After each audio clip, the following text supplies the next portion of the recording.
Yush! Time to have the ultimate bromance of the century. I thought we already did. Well, we're gonna have it some more because it's time to reverse this rebirth. You're talking about an actual bromance, not this not this overly flamboyant bromance that we've been alluding to since day one. Yep. An actual bromance. Yep, that's right. We're here to talk about Kamen Rider OOO's episodes 33 through 38. That's right. We are finishing the second arc of OOO's. This is like the All My Children episode. And Heike is. Just look at that freaking thumbnail. God damn. It's a soap opera if I ever saw it because it's just so heavy. I mean, we got some lore dump last week. Now we're adding on to the lore dumps and adding in drama. Oh, yeah. Yeah. And like people stabbing each other in the back. It's like, what? You survived the car crash? Yes. Yeah, that person helped me survive the car crash. And then I stabbed them in the back. It's like, people are just, and again, not the main cast, but it's like, yeah, people are getting stabbed in the back. People are getting sabotaged. All we need now is the Spanish-Mexican close-up. And the very dramatic back to the hand. Yep, that's right. And all perfectly timed because tomorrow on our sister channel, we'll be discussing Demon Slayer Infinite Castle. Man. Yep, that's right. Scarface, Chibi Runner, Zenitsu, and Boar's Head Bistro are gonna have their final battle against Michael Jackson. At least I assume that's what's gonna happen because I never watched Demon Slayer. Oh hell no! I'm not gonna go on it for too long. But again, the manga ended in before a certain a worldwide event happened. Like right as that started, the manga had ended. So 2020, and I started reading it a year before that. No, I'm sorry. I started reading it that same year because what else was I to do? There wasn't much to do. So it's like, okay, I want to know what the hell is the hype about this. And so far, I liked it, reading it. I do enjoy it. It is a very generic story, no matter, it's a story we've heard many, many a time. It is. It's very bleach coded from what I've seen. It is very, very, very bleach coded. Like I was reading some of it and I'm like, hold on. One moment. Okay. You're telling me that they're swordsmen using certain abilities connected to elements by their swords and fighting supernatural beings that are attacking the human world. And the main character has to answer to a council of said swordsmen because his female protagonist friend needs to be executed by them.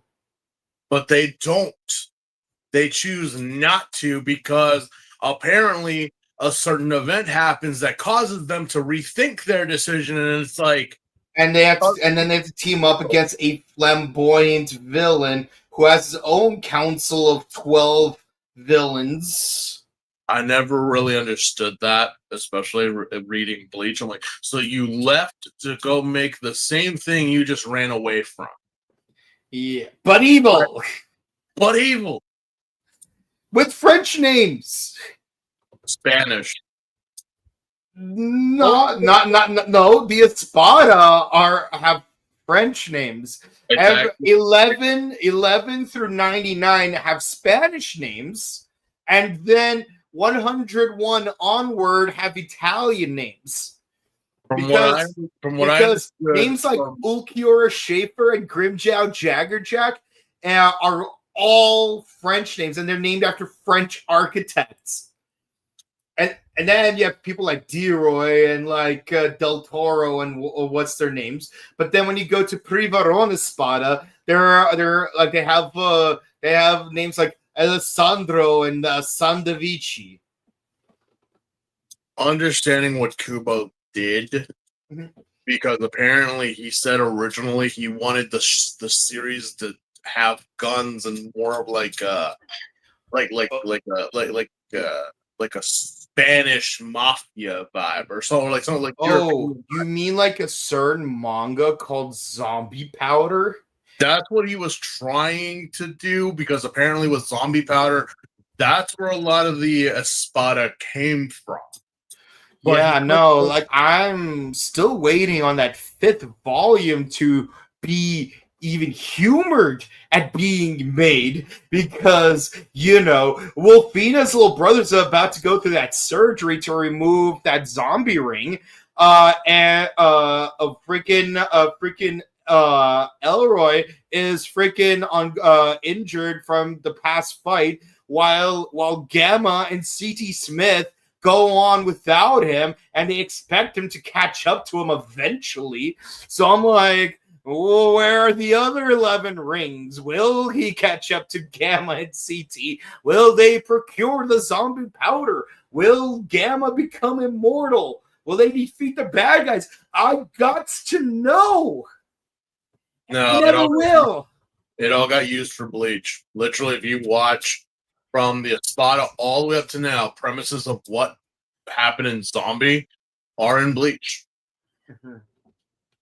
But the fact of the matter is that understanding Kubo, what he did, like, he has a very big love and fascination for Spain and the Spanish culture. And I know a lot of people try to focus on, like, because they're speaking Spanish, so it doesn't mean that, again, America taking it as like they're from Central. Like, no, Japan is more of a like relationship with like the other countries too, And like freaking one of the most iconic anime of all time, Nazca, is based on, guess what, Peruvian lore. I did, obviously understanding Spanish and knowing it, I'm like, yeah, this is not a Mexican name. This is not a Guatemalan, a Salvadorian, or Honduran name. This is Espanol. This is España. So I'm like, all right, cool. Mm-hmm. And also the French names and everything like that. No, it's coming from Europe.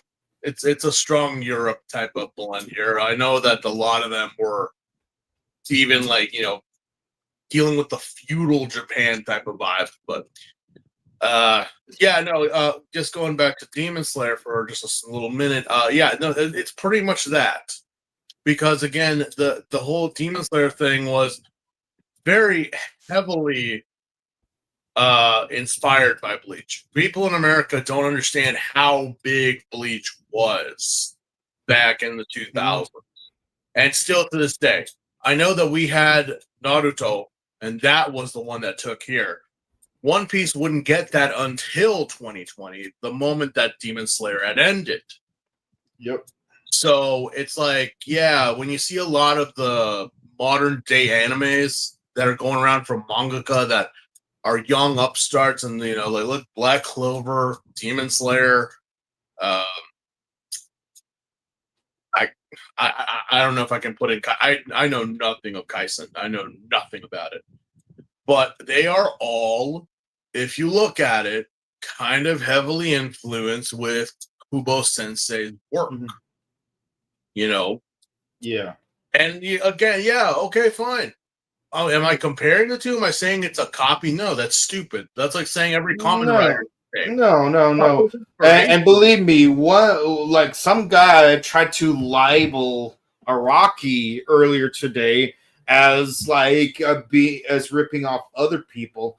Granted, they didn't state who they claim him to be ripping off, but something tells me this is the kind of person that supports generative AI. Look, when it comes down to it, okay, Mhm. we all get inspired by something. Oh yeah, no, We all for get real. inspired and we take it and we run with it. Is it coincidence? I'm like, well, you know what? If you happen, like, if years later, you're like, whoa, wait a minute, but she was a Bleach fan. He was a Naruto fan, and don't you see the similarities? And I'm like, okay, you're right, but what does that mean? Okay, there was inspiration there. Is the story word for word, page for page, image for image, 100%? No. Mhm. There's an inspiration there. Again, it inspires. You're right. This does have that vibe. All right, I could tell you. I could tell you, like, what was it? Which was the Kamen Rider that we kept saying? Okay, so we kept saying that Gaim was like the Yu Yu Hakusho / Yu-Gi-Oh series with the premise of the show. Wait, are you talking about for Kamen Rider? Yeah, for Kamen Rider, we kept like referencing like Yu Hakusho. Well, that was like the best I could think of is Kamen Rider Ghost, because like he died, he has to try to come back to life. Yeah, so there's inspiration there. I'm like, if you know it in your head, you're like, yeah. But again, Yeah, I remember one time a guy had this thing where, like, if you try to vaguely describe an anime, they will know exactly which anime you're talking about, no matter how vague it is. So, me being me, I gave a description that could very well be either Dragon Ball Z or Full Metal Alchemist, and you can't lean one way more than the other. Like, I was that thorough in my description that they could not tell whether it was Dragon Ball Z or Full Metal Alchemist. Again, the inspiration is there. Mhm.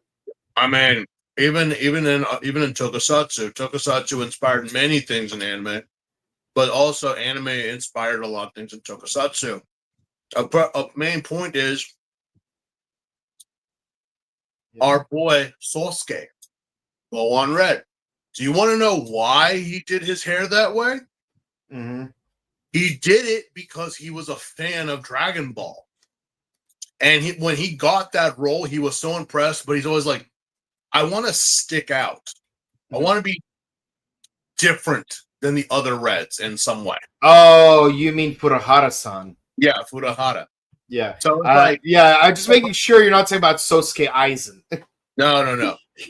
I want to be different. I want to stick out. Yeah. What can I do? And he actually posted this on Twitter or X, whatever the F you want to call it. And he literally said he went to the hairdresser and said, I want to do this. And the hairdresser said to him, are you sure this is going to take a while? And I don't know if it's going to hold and this and that. And he's like, I want to do it. Basically, get a Sasuke Uchiha wig and paint it red. He was literally hoping, he said, that maybe someone would show this to Toriyama because now he's on TV and be like, hey, check it. I don't know if he ever did, but the inspiration was there. And you look at Sosuke and you're like, you know what? I see it.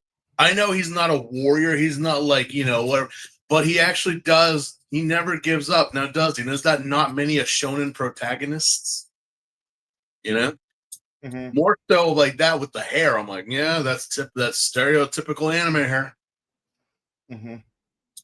But inspiration, it gives us all these new things. Yeah. It gives us all these great things. Yeah.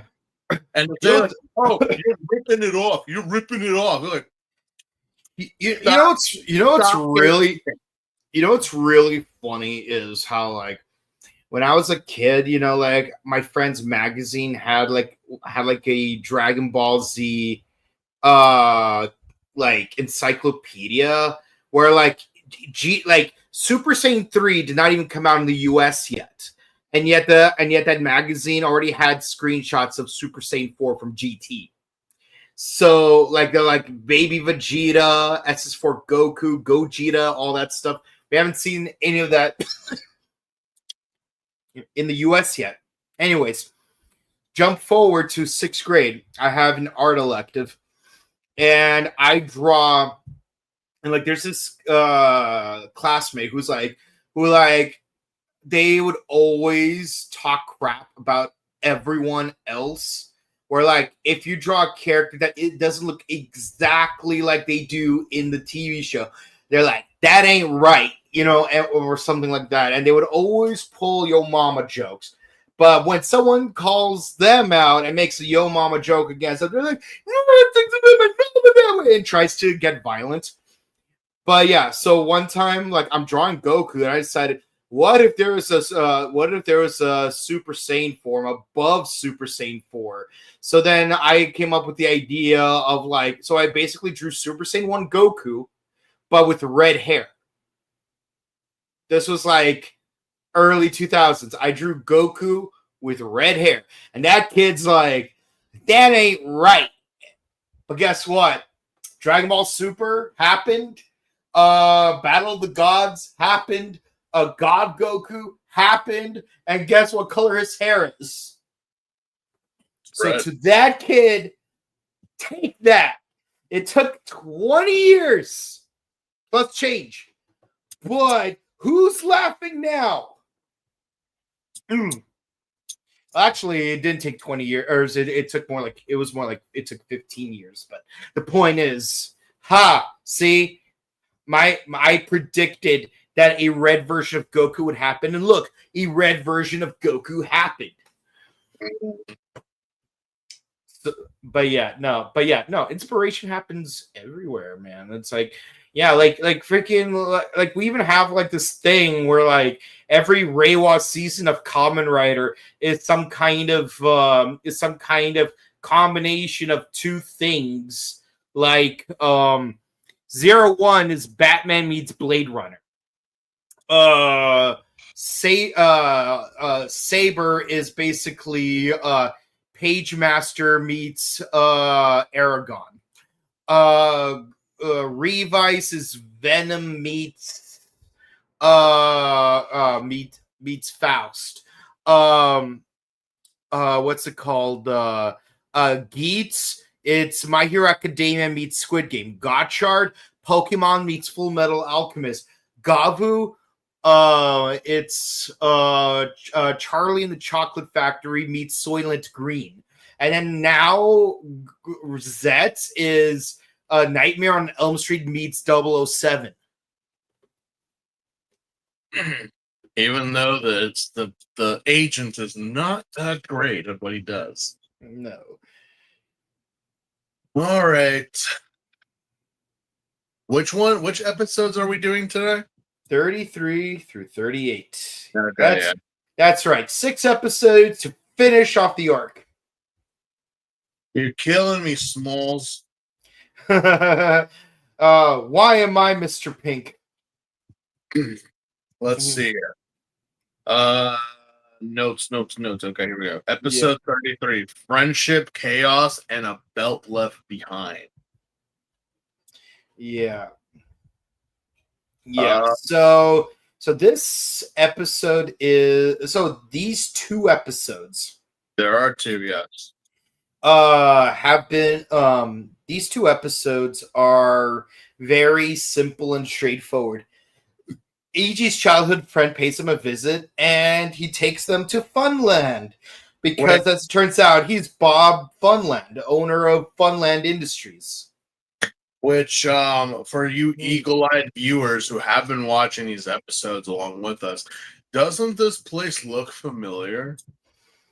Yes. It looks very familiar. Like, does this place not look familiar? Like we've been here for a very amount of time. Almost 40 years. Yes. So we're at Leisureland, and I was like, "Wait, yeah." And that's the ski lift. That's right. It's the same ski lift.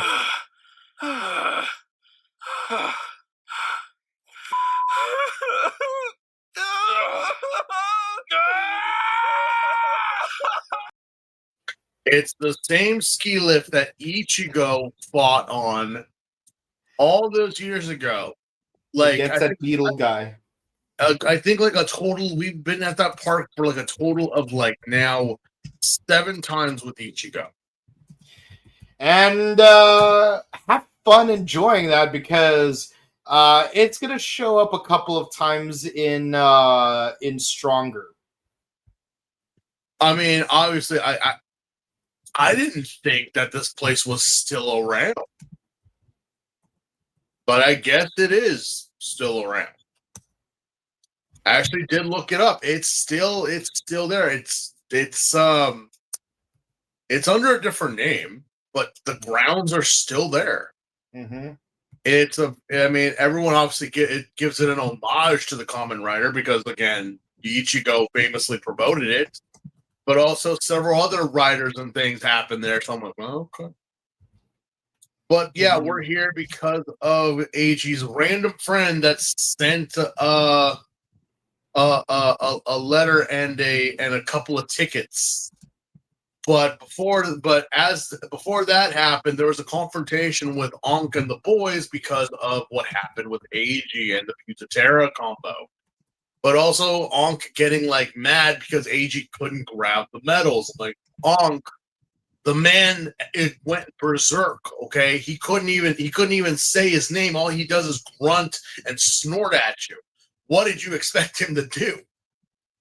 It took the strength of a very petite girl to separate all the massive ego trip of muscle, which was Date, Goto, Eiji, and Ankh. And then Chayako shows up, and the boys are just underneath the blankets, ready to be tucked in. God knows why.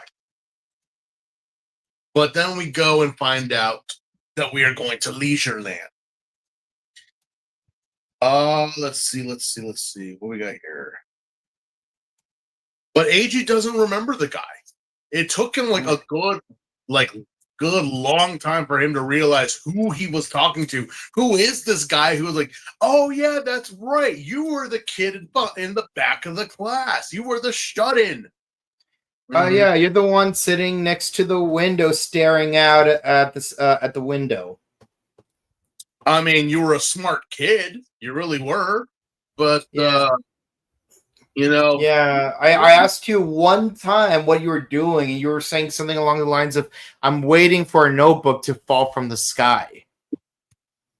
Yeah, but he's not that smart. Yeah. He's not that smart, nor is he that stupid. Yeah, I said it. Of course, right. Of course, I've said it many times.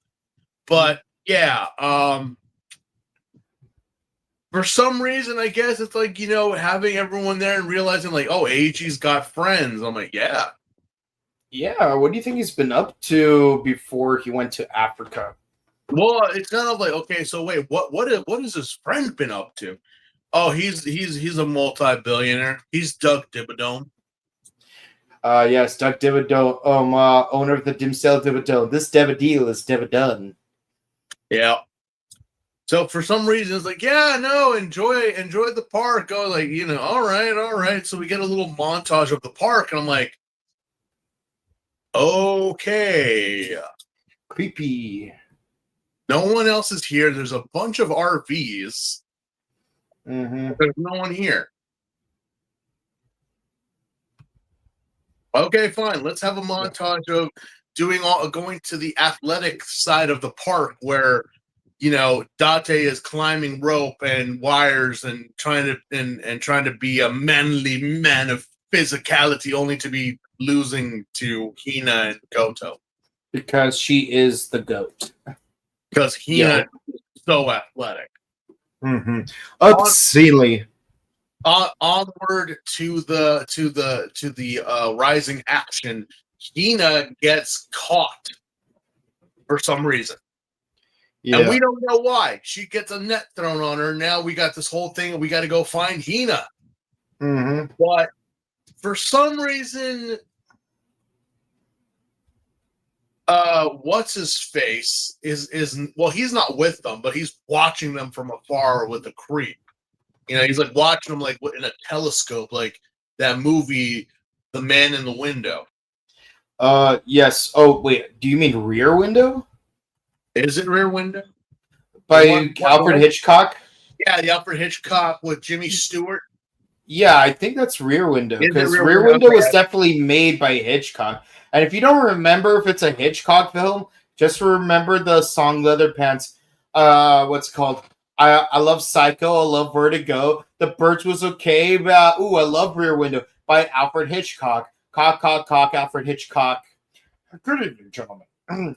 but no Alfred Hitchcock story will I enjoy more than the episode of the Alfred Hitchcock TV show Bang, You're Dead, featuring the kid who played Anthony Fremont from Twilight Zone.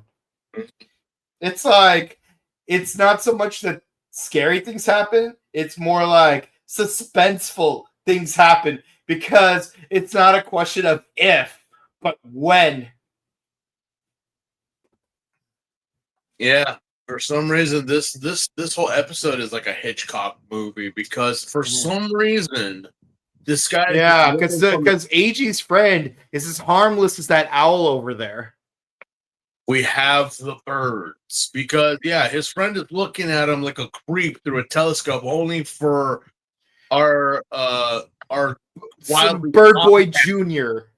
Our wildly Tomcat Cassidy shows up, and of course little Tweety Bird shows up too, throws a medal at him, and we have a Yami. Now, strangely enough, I'm like, why would you make a Yami with this guy? What does he want? He's rich, he owns this place. What does he not have? Well, we'll find out. But yeah, we apparently get a Yami, but this Yami is so strange, because it runs into the group and they start a confrontation with it. It's weak as all hell, but you notice that the owner, the guy, is just kind of like, he cares if Eiji gets involved, but he doesn't care if Goto or Date do, or even Ankh. He's kind of happy when the Yami, again, just the Yami, is like giving them a hard time, but Eiji is like not there, you know? Mm-hmm. But watching it happen, like the Yami starts getting stronger. The core, the cell metals start multiplying inside of it. Mm-hmm. For it to finally evolve into, I guess it's just your standard barn owl. Mm-hmm. So it's an owl. Yep. Why an owl? Well, it's a bird, so we can't just have parrots now, can we? No, it's a different bird. Why not one with 360 degrees of vision? Oh, hell no! That would have been creepy. Yeah. Actually, that would be cool if they actually designed the costume to be able to turn like that. That's what I was hoping for, but we didn't get that. I mean, it certainly would be cooler than that stupid thing from the Superman movie, which, by the way, is a great film. But like that one scene when that woman stands on her hand, like does that handstand, and then just like, well, basically she does that thing from Kamen Rider Skits when like you rotate your body. Mm. But it looks way cooler when Geets does it. Let's see here. What else have I got written down here?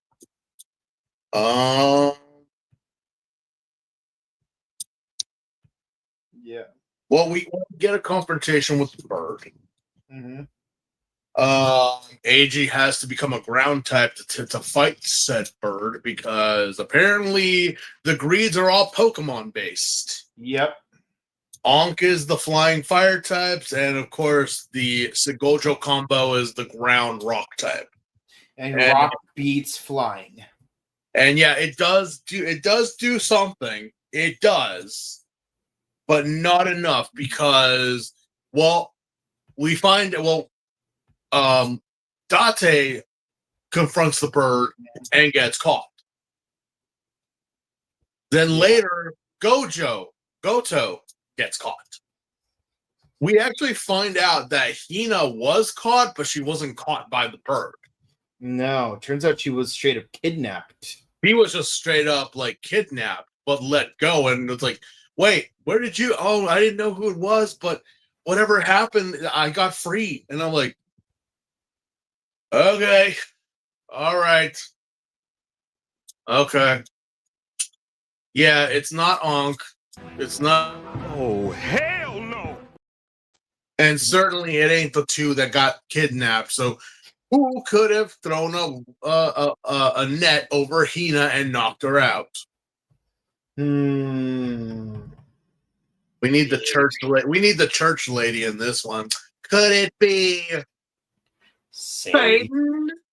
Could it be those pesky squirrels again? We'll have to re-destabilize their economy, refocus labor class outrage from upper to middle, foster a coup, and install a compliant regime. Same as Guatemala? Yes, but you can double time it. We need a quorum to pick a new pope in case the Exxon Monsanto thing falls through in Africa. Why not use chemtrails? Put a canopy on Uganda. They're set to agitate any What? That kid is watching us. So, we're squirrels. He's a kid. He's watching us like he hears what we're saying. Yeah, definitely the squirrels. I mean,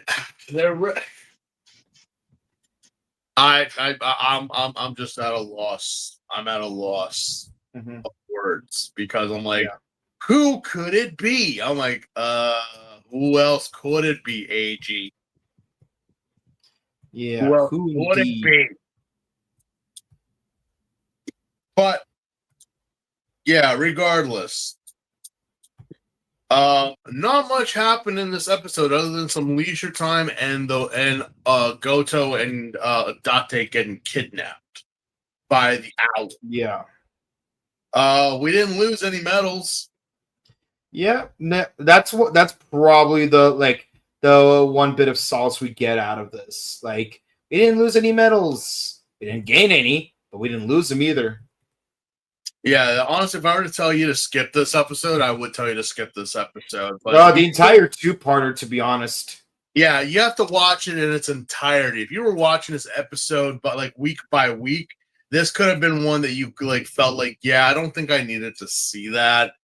And technically, you don't need to see either one of these to like, is there some major like thing happening in the story? Not really. It's just official filler because we go into the next episode, the best friends uses and their relationship. Let's see here. Yeah, like honestly, like the real issue here with this batch of with these two episodes is the fact that the only thing that's really significant in the entire two-parter is that AG is being gaslit. It's like, Ankh doesn't care about you. Like, I care about you, AG. Ankh doesn't. He's using you. Yeah, well, I'm using him too. I need power to protect people, and he's giving me that power. So we're using each other. It's a symbiotic, mutually parasitic relationship.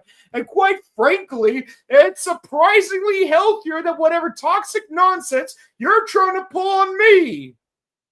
And then, isn't that right? AG, I hate you, and I'm just using you to fulfill my ends. I love you too, best buddy.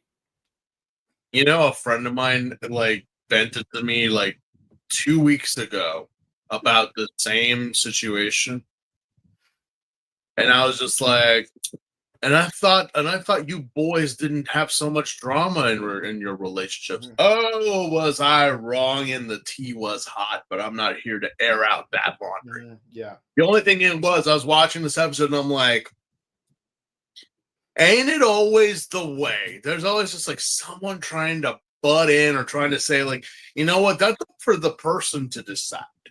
It really is. I mean, I used to be that way. If I knew something, and then I was like, I would always tell the person. But if I do, in my situations, I would be seen as the asshole because you're lying, you're this, you're that. but if I didn't, I was still the asshole. So it's like, damned if you do, damned if you don't. Because the thing is, Yeah. they don't want you to give them sage advice. They just want you to verbally validate how they're feeling.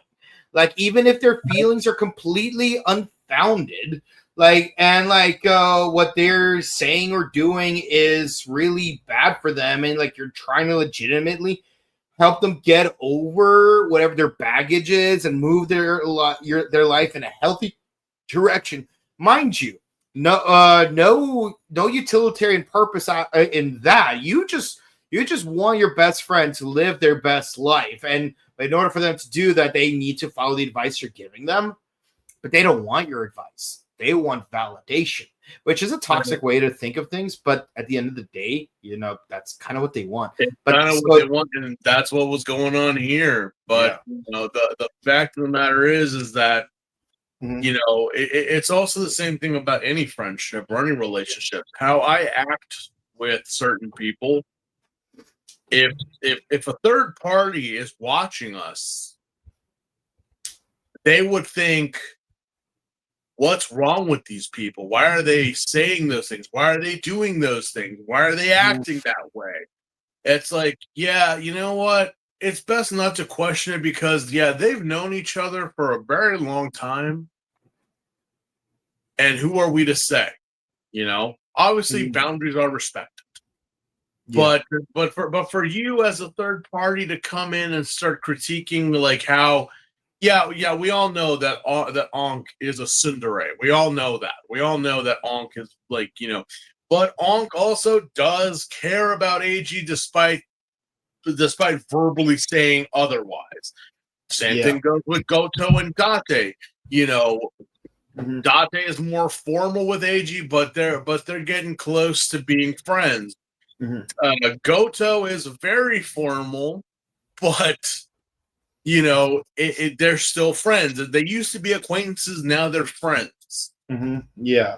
Same thing goes with Hina. Is that even though Hina is the supposed best girl relationship for AG, and AG is to her, which we'll see in the future episode. She is still a caring, loving friend, and so is AG, vice versa. So the whole point of this story, especially with these two-parters, is AG became friends with what was his name?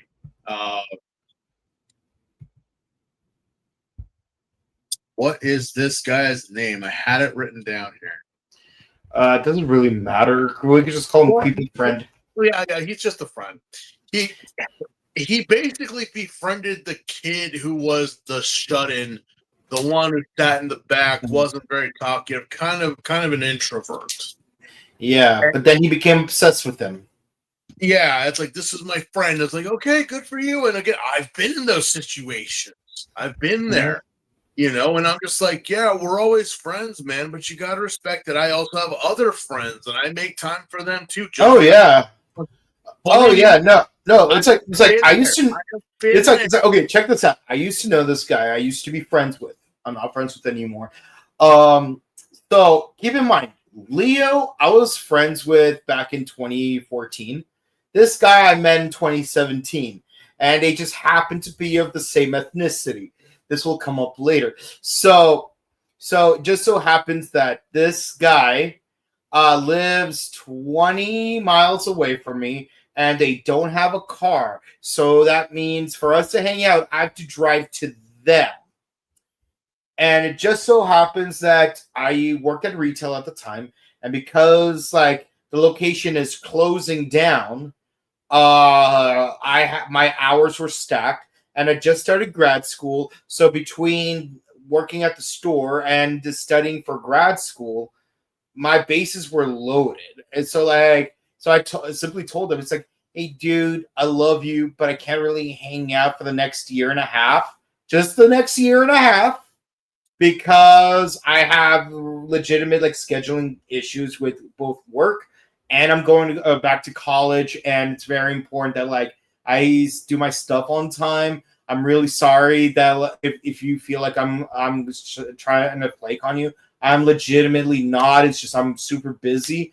But like a year and a half from now, when I'm done with all my classes, I'm more than happy to spend time with you any way you want. And then like they just like blew up on me, like accused me of abandoning them. Mind you, I don't want to abandon people, but I mean, like if they got a car and drove to my neck of the woods, it wouldn't be as big of an issue for me.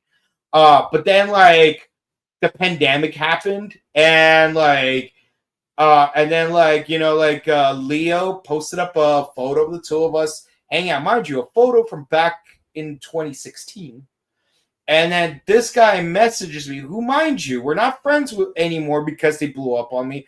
They're like, oh, college? Yeah, you just wanted to replace me with some guy who looks like me. I'm like, okay, bro.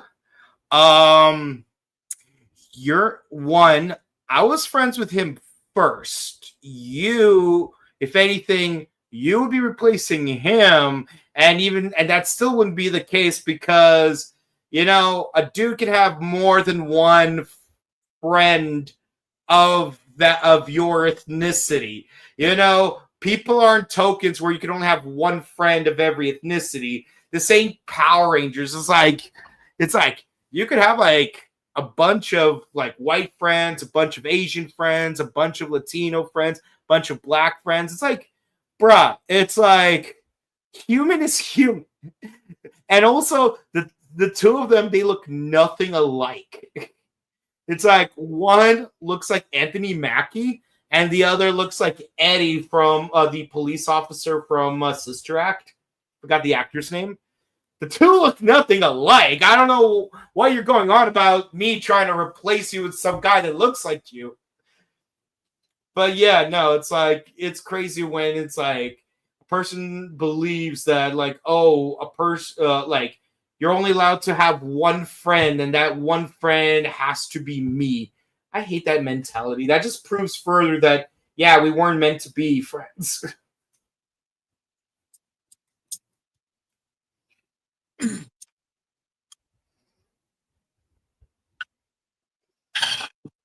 Yeah, this to sum it up. Don't be a pick-me. Exactly. Don't be a pick-me. I know a lot of people want to say, "Oh, only girls are." No. Because in this scenario as well, and in both scenarios that we shared, vaguely or as informatively as we did, it's pretty much like, "But I'm your friend. I know you. We're connected, me and you." I'm like, please tell me you didn't save some jacket or used handkerchief that they used to have in your pocket or something. Because, I know it's not your fault that this white barn owl is kidnapping people and putting them in a very retro groovy looking nest. But at the same time, it's not a good look for anybody. I have been in those situations where for some reason or another people have stopped talking to me or whatever, and they're like, I don't get why. I don't understand. I would have liked an explanation at least. I thought things were okay. But I'm not going to be like blowing up social media, showing up at their houses, or place of employment and doing that stuff, or causing an interdimensional monster of cell metals to attack their friends and try to kill them, but then he still has me,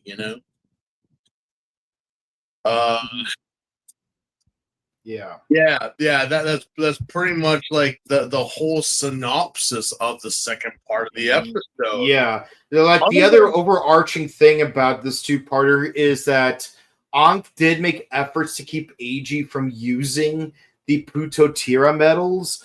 Like at the start of the episode, like he had the like what's it called? He had he tried to grab the medals as they left Eiji's body, but like Ankh's a rocket arm just could not handle that. He cannot. He's not strong. It's like I know some people have debated that the metals are too powerful. No, Ankh only has one core metal. Only has one. Mhm. You think that he can hold 3 core metals that aren't of his own? Yeah. Or at most, Ankh has 4. Ankh couldn't do it. Ankh No. didn't have the strength. If he had more core metals in him, I'm pretty sure he would have been able to. But he Yeah. couldn't. He Yeah, couldn't do it. no. And then the second instance was at the end of episode 33, where he tries to use the Sigorzo metals in order to prevent the Putotira metals from entering the metal slots. Which, by the way, was a fantastic shot. But it also made me realize this is the 3rd time he's used Sigorzo in the show. It didn't occur to me as I was watching it in the original run, but AG only uses Sigorzo like maybe 5 or 6 times in the entire show. Well, remember, Targojo is effective against flying types. So, Yeah. I mean, yeah, you're right. It's like, oh, how come AG didn't use it when fighting against the water greeds? I'm like, because that wouldn't have worked. Yeah, no. You had to have used like Uva's metals because they're faster and they all. Oh, yeah. Yeah, and like basically, like it really does make me think. It's like with all that complaining about him using Gata Kiriba only twice in the show, it's like when you put it into perspective, how many times does he use the other core metals, like the full combos in the show? Like obviously Tajidol and Putotira will probably get the most mileage because Tatoba not Tatoba. Tajador is the one where like is like Ankh's thing. So like it has to be the 2 of them. And Putotira is his own metal. So of course like he's gonna use his own power. Like these are the equivalent of Deno climax form versus Deno liner form, where like climax form is like when he uses all of his friends together, while liner form is like him using his own power. I will say, obviously, if we notice more so in like this review and then in the last 2 review we did, we're now starting to do mixed matches of the combos. For some reason, when AG transforms, in particular in these 6 episodes, it's never based Tatoba. Yeah. It's not Tatoba. He always goes into like a combo of the other ones. And it's like, well, yeah, they don't do the jingle or anything unless it's Tatoba. Yeah, and it's really Tatoba is like the one mixed combo because like notice he has that like yellow ring around his chest only when he uses Tatoba. Yeah, it's the one true combo.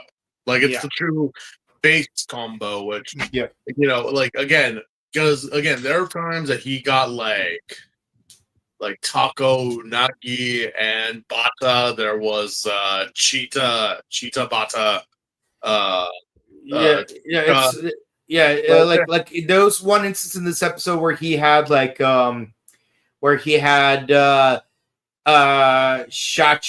Lion, Shachi Tora Condor. Yeah. So it's Shatodor, but yeah. It's pretty much, and again, I did look this up because there's also a special about it. There are over 161 combos. Yeah, and believe me, next week we're gonna go into that a little bit.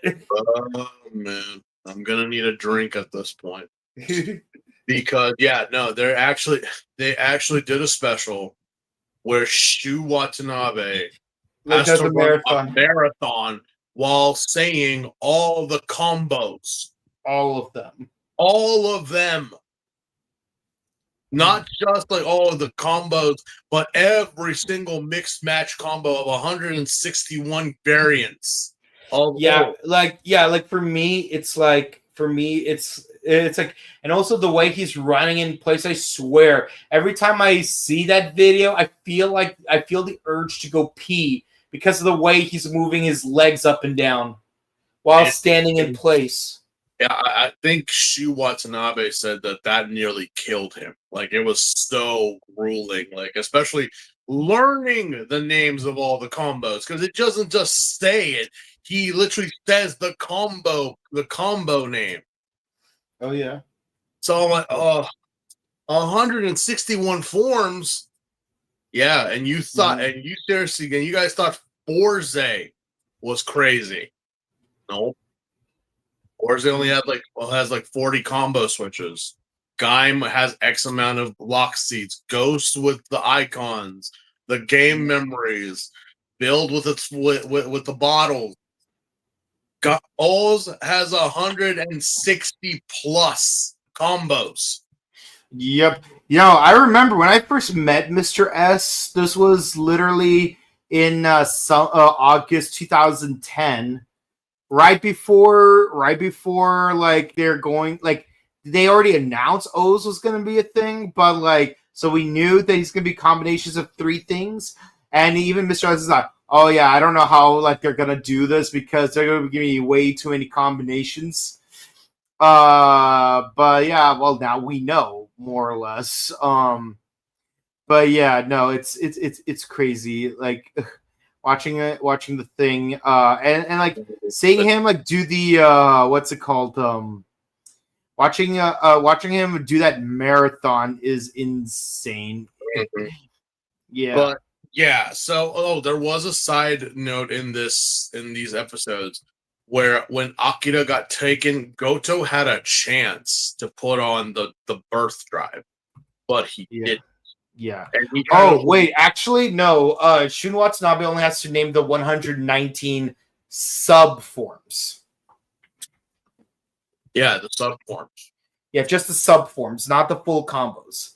And there's 119 of them, so adding the 8 main forms, that's going to be 127 forms in total. That's still way too many. Yeah, like freaking imagine having to try to complete 100% Shadow the Hedgehog, because when you go through that story route thing, there's 326 story routes, which means you have to play Westopolis a minimum of 326 times. 327 if you include expert mode. Let's see, what else do I put in here? Yeah. So yeah, other than Date and Goto getting free and fighting, it looks like Kazari and little Tweety Bird decide to run interference because, well, they need cell metals, and they're trying also to get Ankh to be fused with other Ankh to try to eliminate him and, well, be whole again, which I don't know how or what would happen if that did, because I feel like the body is one thing, but the actual soul and body of Ankh is in the arm. Yeah. So either or. But as before that happens, let's see here. So AG actually transforms into Pugiterra again. Because he just can't. He just can't beat anything now without turning into Pugiterra. Winds up pulling out the battle axe / gun. Yep. And literally blows the bird out from the sky that you see it fall on a flaming blaze of glory. Yeah. But obviously, we're dealing with a monster here. So AG nearly attacks the Pikmi. Yeah, and then Anka runs real Ankh runs interference. So much so that like Ankh even just like grabs the blade of the axe with his hand. Best bird husbando, because his man has gone crazy, and of course I must stop him. And don't.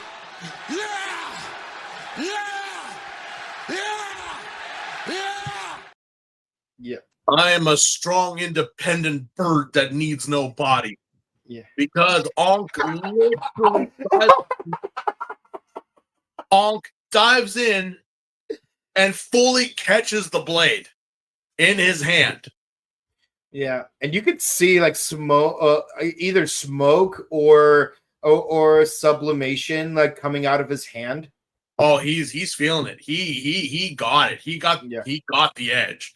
But it was Yeah, but I'm he didn't take it away. He literally stopped it just enough so he can get to the belt and then reset and start the combo to go back into the body. Which AG in Onk's arms is like, I knew you'd save me, Onk. Oh, just kiss already, you best. Why does Ankh holding AG in his arms half conscious feel familiar? It reminds me of that calendar you get at every Mexican bakery shop, you know? The lady that's half naked and the Aztec dude. No, not that. I feel like also has an eagle on the head. Like something about Ankh holding AG while AG falls unconscious. Something about it gives me the willies. Don't you dare start talking about that. Anyways, but what's really interesting is that knowing what's going to happen to Ankh towards the end of the series, it would have been interesting if this was the inciting moment that would cause that thing to happen and not something that happens later on to cause that to happen. Well, when we get to like the 40s, you'll know what I mean. Well, either or, they stopped the owl. They saved everyone. And I guess everything is all right because we decided to go back home to the Coast Kasur to see Chayako just say that they're closed. But everyone shows up and she's like, no. Oh, yeah, we got to feed like 99 people. Like you, so you're good, right? People, we need you guys here. Wait, we just got home. And of course, AG being best boy is like, no, we got to, we have to, go to girl. We got to decompress. Good news. So bad news, good news. We lose a Shachi medal, but gain a Cheetah medal. Oh yeah, because Kazuri was being a total dick throughout that whole thing.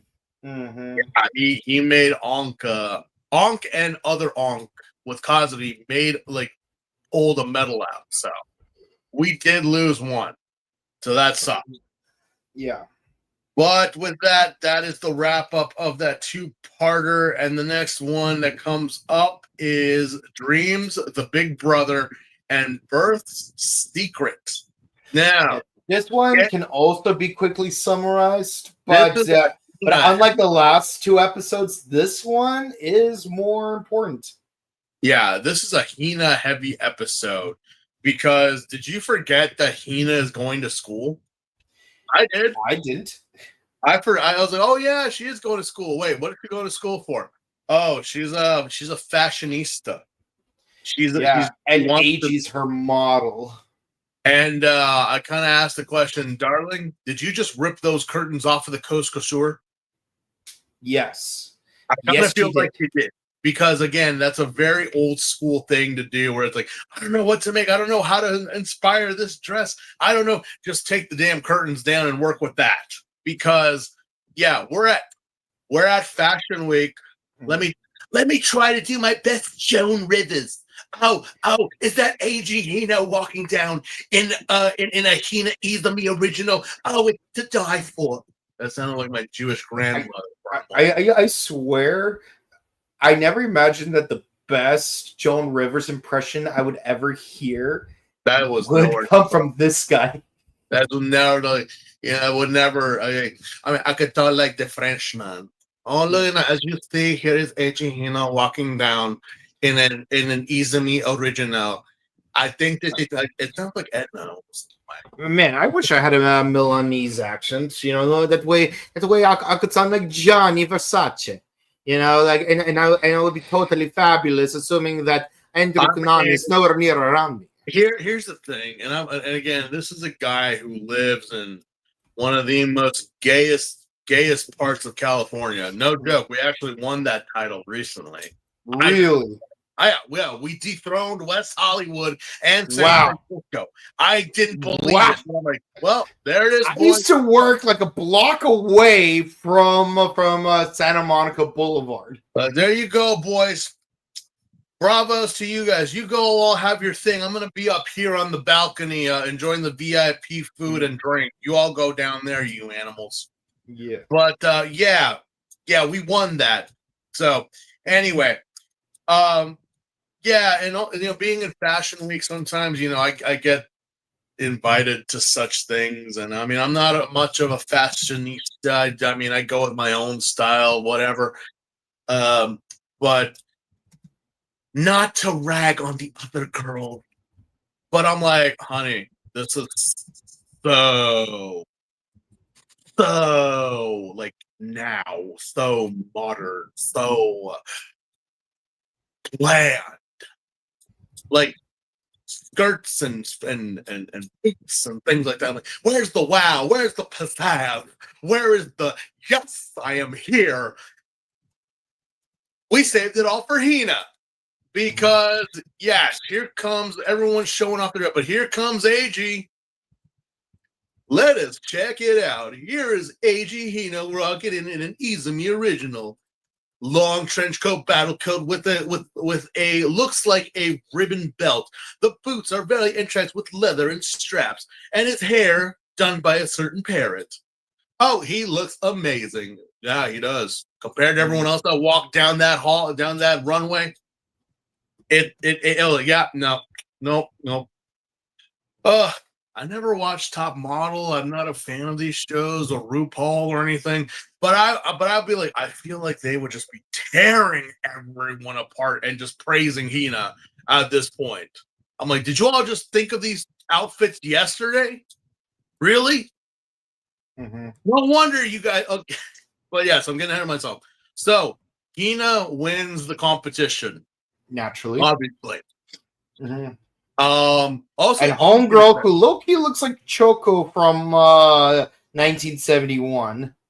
Honestly, and also Ankh is here for some reason. I don't know. I Could it be foreshadowing? I guess it's because it was like there always got to be some goofball with an exotic pet at these fashion shows. Mm-hmm. The last one I went to, there was a guy. I kid you not. I was like, wait. Mm-hmm. Do you have a stout in your jacket pocket? Yeah, he literally did. And I'm like, oh no, wait, that's not a stout, that's a ferret. How did you fit a ferret in your breast pocket? Yeah. I don't know how. A stout would have been more reasonable. But either way, there's got to be someone with some freaking animal there just because. And I'm like, okay. All right. Yeah. So, but as Hina wins the competition, we do notice that there is another girl there that kind of seems like death glare as she won the competition. Yeah, the one that looks like Choco. Yeah. And I'm just like, darling, you do know this is a competition, right? There's going to be a winner and a loser. Mm-hmm. Did you automatically think you were going to win? Oh. Yeah. But, yeah. So that's her friend who we've previously seen in episodes 1, 2, 15, 35 and 36. Well, how she was looking at Hina, it's like, are you sure they're friends and not like enemies? Because she was just looking at her with the death glare, like, how dare you beat me? Yeah, so that's Nanami, played by Reiko Ito. She was born August 19th, 1988, and she is a Gavier model from Fujinomiya City, and she was formerly affiliated with Box Corporation. She was selected in 2010 to be Nippon Television Genic and Sakiko Girl, and she graduated from Hosei University in 2011. Her in TV dramas, surprisingly, O's was her only appearance as far as tokusatsu goes. But she's been in other variety shows, including Uchimara TBS, Smap Smap, Box TV. She's only been in 2 films, but she's done 2 commercials and featured twice in a magazine. And I'm not going to go into any DVDs that she's been in because, as I've mentioned, she is of a very specific. Well, it's not safe for work. It's not safe for work. It's just. It's just you know. If you want to look it up, just look her name up. Like that's the thing. It's like surprisingly, yeah. I'm not saying she was in Playboy Japan, but what's really interesting is that even Playboy Japan is a lot tamer compared to Playboy America. Well, actually, you know what? Let me just disprove that. That's a lie. I know, like, the publication, yes, but I have seen things outside of, like, that I'm like... No, outside of that, but I'm saying, what's really interesting is that, every year I have a fascination with some kind of phenomenon in human culture. Like this past year, I was interested in the history and culture of snacks for obvious reasons. But one time, back in I think my freshman or sophomore year of college, I was interested in comparing, contrasting Playboy culture from different countries. Like what I would do is I would compare Playboy magazines between different countries, like Playboy America, Playboy UK, Playboy France, Playboy Japan, just to see what are the different types of articles they write about, or do they use different camera techniques in their magazines. And obviously I'm not just going to compare one particular month versus another particular month between 2 different countries. No, I compared multiple magazines over time from each country just to get a better idea for the culture. And so what I'm saying is compared to Playboy America, Playboy Japan is actually very PG-13. It's very. It is, and that's the. I mean, to me, I'm like I would compare it to the original days. Yeah. Of the publication. Yeah. The 80s is where it really started to. Yeah. Now Playboy France, on the other hand, it's they definitely do more with. They definitely publish more photo galleries per article compared to Playboy America. Playboy America, it's mainly just three sets. You got a featured celebrity. You got the Playmate of the Month with the centerfold, and then you have a third one, and that third one is usually very wild card.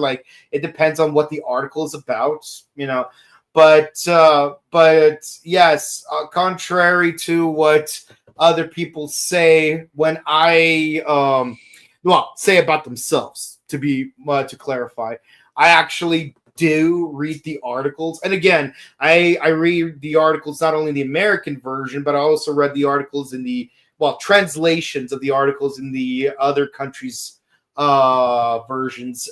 Because I'm also interested. I was also interested to learn what are what different types of articles they write about. And to this day, my most favorite article across all the publications that I've read in my life, my favorite one was from the December 2011 issue, where Conan O'Brien talks about the 1-year anniversary of his talk show Conan. It was page 53 through 56 on that magazine. Mm-hmm. Yeah. He talked about his marriage, his experience on The Simpsons, his experience doing comedy in college. A lot of great stuff. But one particular line he said that really stood out to me was the reason why it's my favorite article out of all the publications I've read. And that being, he said, I'm the kind of person who wants to do one more push-up today than I did yesterday. But hey, yesterday I only did one push-up. I like that mindset. I live by that mindset.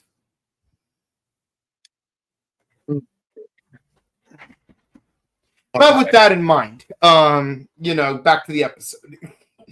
Let's see here. Oh yeah. So apparently, Nanami,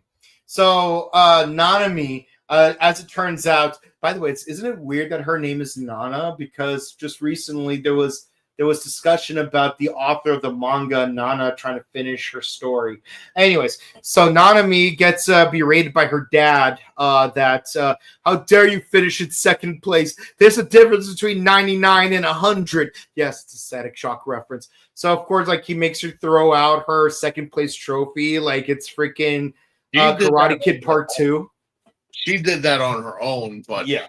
It still felt like Karate Kid Part 2. I'm just waiting for like A.G. Miyagi to be like, it's like live or die, honk to her dad.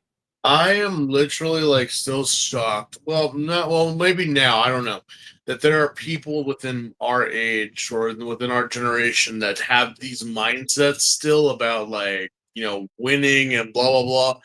I'm like, well, first off, I wish there was a little bit more of a history here with Nana and her father about like, wait, why does she have to drop out of school? Why, like, what promise did she make? Like, what was the deal? Because it's like, no, it just happened to be dropped that she's gonna have to quit school because she came in second place. And I'm like, so what is it that her father does that's so important that this is seen like a waste of time? I wish there was a little bit more involved in that because I was like, coming in second, all right, fine, but you're making it seem like she never even participated. So kind of wish there was a little bit more backstory there with the parent and with her as to why, this was like the straw that broke the camel's back. I wish there were. But yeah, we wind up finding out that obviously Hina won and they're celebrating, but Hina gets the drop that not only did she win the competition, but she also got offered a job to work overseas in France to go be with those cheese-eating surrender monkeys. But seriously, you know what? I'm still Colette, I still do not forgive you for what you made me say today. I know you're watching. Mm-hmm. You're probably watching right now. And just because you made me say Deek Snoof, okay, mm-hmm. That was not funny. Mm-hmm. Don't text. I'm on live. Mm-hmm. And Deek Snoof is 19, but of course, if you were to say it with an American accent, it sounds like snuff. Yeah. Those not funny, Colette. Anyway, it's really weird is how the Spanish word for 14 almost sounds like the Russian word for potato, but the French word for 14 sounds even more like the Russian word for potato. So like, oh, 14. So is it like fried 14 or is it boiled 14? But then it's like okay, French class. Okay, how do you say? Okay, so it's like onze, douze, treize, 14. Oh my god, like that sounds even more like the word potato. Yeah, but then I doubled back. Wait, treize? Like the guy from Gundam Wing.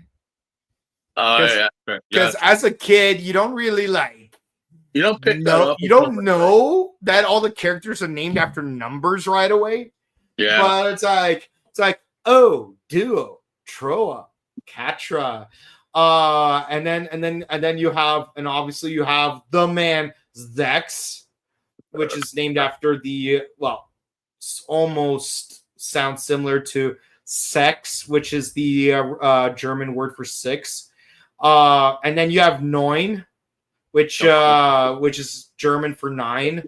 And again, it's like wait. So like the German word for nine is best girl from Gundam. What? Yeah. And then you have Trace. What? Mm-hmm. And then Millardo, Peacecraft. I'm like, oh, come on.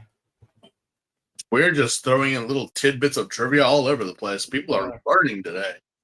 Yeah. All right. So, yeah, I wish there was more with that. I really do. I really do wish we had more of a backstory there. But, yeah. Hina kind of says that she wants to think about it. And I'm like, baby, what do you have to think about it? This is a once-in-a-lifetime opportunity that you want. Yeah, but who's going to take care of my bird? Yeah. Oh, yeah, that's right. That becomes pile of feathers. Mm. Yeah, because obviously that useless bird is inhabiting her brother, and obviously Hina is best girl, and she just can't. She's like debating with herself whether or not what she's gonna do because she's on Onk all the time about eating properly and keeping groomed and picking his feathers because you don't want to leave that on my brother's body. But at the same time, it's like, well, we had a moment at the fashion show where everyone is congratulating Hina, and Onk is just being a meanie birdie, and finally just forcibly says, "Congratulations to Hina," which I'm like, where did that come from? Onk? Someone call the vet. Yeah, Onk is having a little bit of a tick. Because even he's like, what was that? Even he congratulates Hina. Yeah, he was like, what is that? Why did I say that? What's going on? Just shut up. Again, this sounds like that fan fiction I mentioned a few weeks ago where it's like, yeah, what if there were like 3 yummies based on Onk's own desire, and it just so happens one of them wants to protect Hina to a very dangerous degree that it ends up harming her. No. We cut to Maki passing by the school, and of course at this point, Maki is technically agreed. He has given up his humanity. He's given his soul to the devil, and is now agreed because now he carries around cell metals. But he doesn't necessarily need a body to make a yami. He just needs an object. He found the thrown away trophy, throws a coin, and what comes out of this trophy? Well, you see, it's a yummy that scores a 10-3 on the hot crazy scale. That's right. It's a unicorn. Oh my God, it's the bronies. Mm-hmm.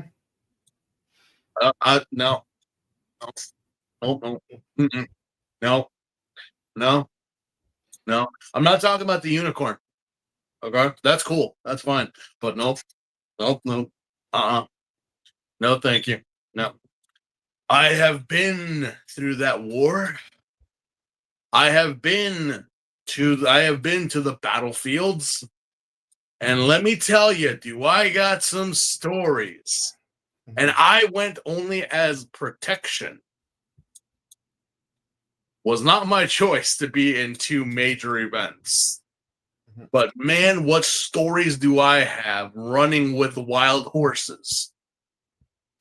Anyway, yes, we have a unicorn. I guess it could be a manticorn. It's a guy. I don't know. But apparently this yummy is very, very interesting. Not only because it's a horse, but it's also the fact that it can make a dream actually physical, and he can destroy it. It's like watching Sailor Moon season 3 or 4 all over again. literally making the dream happen. And I mean, that's one thing about eating dreams or causing nightmares. No, this thing literally causes you to stop your goals, your passion, your desires. You just don't give the fucks are gone. They're just gone. Yeah. Because we see the unicorn attack. It was a girl first, if I'm not mistaken. Mm-hmm. I forget what. No. It was a young man running alongside a van training for, I think it was a marathon or for the Olympics. Either or, the damn horse causes the car that the guy was following to crash, and then puts his hand over his face, making the desire come out, and then he breaks it in front of him, and the kid is just like, whatever. Then he goes to two musicians playing in the park. You see, which I swear one of them looks like the guy from Deno episode 3 and 4. You know, seeing the tour magazine and the gold record just be destroyed right in front of them. Don't care. They just walk away. But here comes the bros. Here comes the bros. It's Date and Goto. Yep. They wind up running interference with the unicorn.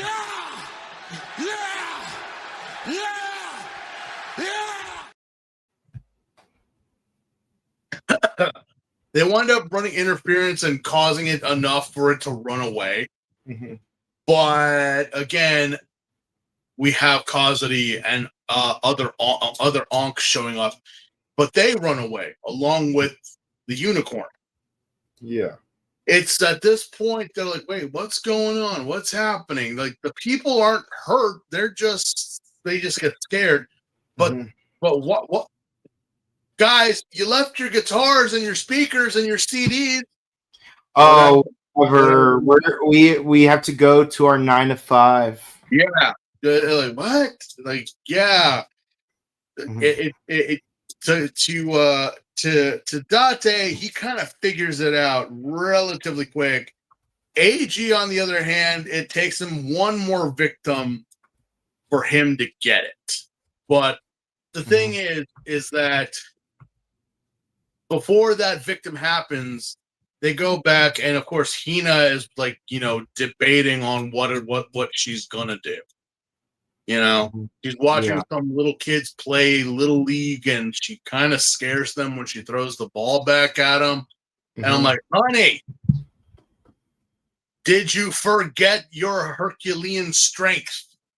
You literally ripped that little boy's glove and nearly shattered the backboard, the back fencing of the baseball field. Yeah. I love her, but she scares me. But she has a heart-to-heart talk with AG because she doesn't know what to do. She could go to France, and that's her dream. That's what she's always wanted to do, was to go abroad and make Western American clothing in France, of all places. But she can't leave her brother because her brother's comatose and under the influence of a stray bird that eats nothing but ice pops all day and racks up the internet bill. Thank God Fortnite wasn't a thing back then. But Aichi says, you should go, Hina. You should go. I'll look after your brother. I'll take care of him. Don't worry. Just go. And we think maybe it's gonna happen. But then here comes our favorite Japanese model, telling her that she should just give her the chance to go in her place, because if you're not going to do it, I will. But before an answer can be said, here comes My Little Pony and is ready to cause hell every which way to Sunday. Just like bronies do. But, of course, here comes Best Boy Onk on his motorcycle to try to save the day. He does, technically. We do get a transformation. I think it's Tajidor and Cheetah. Yeah. I think. It's not a mix match, but it's like, yeah, this is at the point that we started to not give full combos, or at least the Katoba. Like, no, we can transform into other things too. The inciting incident causes like interference because both Hina and her friend wind up getting separated, and Hina, being best girl, runs interference because the damn unicorn was about to rip her friend a new one, but instead it got Hina instead. And yeah, it gave her one hell of a hoof to the face because it pulled out her dream and completely ripped it apart in front of her. What does that mean? We don't know. We don't know. But it causes that AG kind of wants to sort of do the Putaterra to think to beat this thing. Ankh tries to run interference, but Kazudi's there, along with other Ankh again. And, well, doesn't go exactly as it should. Nope. Because, let me see, I have it written down here. Oh yeah, AG goes into Sagojo, tries to fight the unicorn, then Uva, Kazuri, and Ankh show up to cause more problems. Before they can beat him, the unicorn tries to destroy Shoko. Okay, yeah, no, I mentioned that. So Ankh tries to save Hina and her friend after what happened to them. Yeah. Doesn't go so well. Because, well, Uba decides to play interference and then rips out a couple core medals from Ankh, which belong to Mezul and Gommel. Which, yes, that's still a thing. We're still trying to resurrect Mezul and Gommel. Uba is still trying to do that. I don't know why, but okay. Well, Ankh does his rocket punch hand, and we're like, oh, whatever. And he tries to go back to the body. Not taking. What do you mean it's not taking? What happened? Did you lock the keys inside? No. What happens is Hina's brother wakes up. Yeah, that's the thing that happened. Hina's brother wakes up.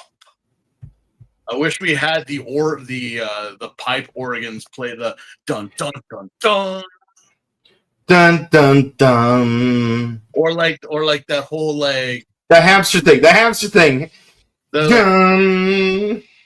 Or the whole like do do do do do do. And yeah, no. Detective Izumi wakes up and sees Hina. And everyone starts freaking out, especially Best Bird Husbando, because I think he just got kicked out of his apartment. Oh, Ankh, what are we going to do here? But that was the episode. Dreams, the Big Brother, and Birth Secret. Actually, no way. I'm sorry. We skipped the major point in this. So Date for a while starts getting headaches. Yeah, which is kind of weird. He's been getting headaches. But why? That's never happened before. But he winds up best girl Erika and the old man call him into the office, telling him we have x-rays of a patient that has a bullet lodged in the back of his head. And what do you think of this? Oh, I think he's okay, like I think he'll pull through, there's no issues there. I think he could climb Mount Everest if he really wanted to. Yeah, that's your medical expertise, Akira. That's what you think. That's your medical diagnosis. Yeah. Yeah. But again, what if this young man has been pushing himself physically for quite a while now? what would happen? What would happen to him then? You know, it would be quite catastrophic to his health. He would need to take it easy. All right, then. You see, but I need to tell my patient, and who is that patient? Akira boy, it's me, okay? It's me, god damn it. Mm-hmm. You're telling me, and I already knew this, this man has been fighting interdimensional demons, getting thrown off of buildings, jumped out of a plane, passing the mesosphere, taking on deep sea monsters, eating Odin, and associating with Goto with a bullet lodged in the backside of his brain this whole time. Yeah. Cue the clip. Oh, hell no. Oh, hell no! Oh, hell no! Oh, hell no! Hell no! Oh, hell no! Oh, hell no! Oh, hell no! No. But he's still kicking ass and taking names. My man. The man is literally untouchable. Hmm. Most people would have died from such an injury. But he's still walking, talking, and being the ghost that he is. Yeah.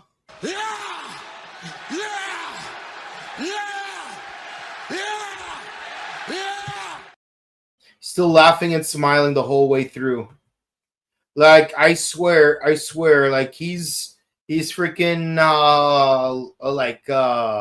Laffy, whatever his name is, Monkey D. Laffy. You know the guy who can like stretch his body and like turn into the mask, and like he had like that treasure chest in the Grand Line. Are we talking about Luffy or are we talking about Gold Roger?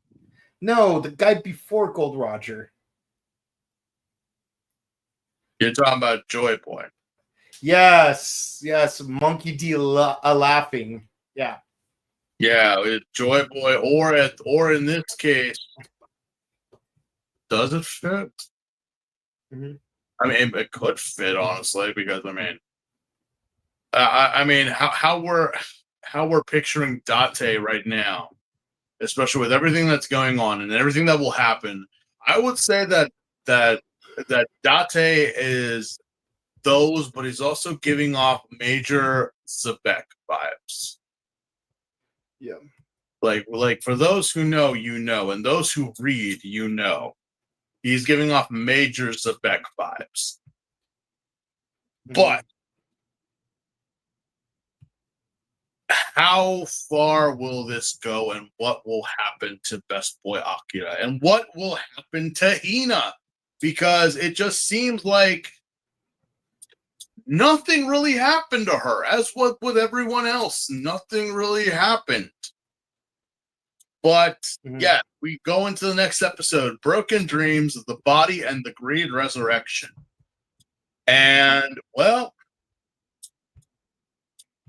this is truly an interesting moment for us, because after Uva leaves, so does Kazuri and Ong.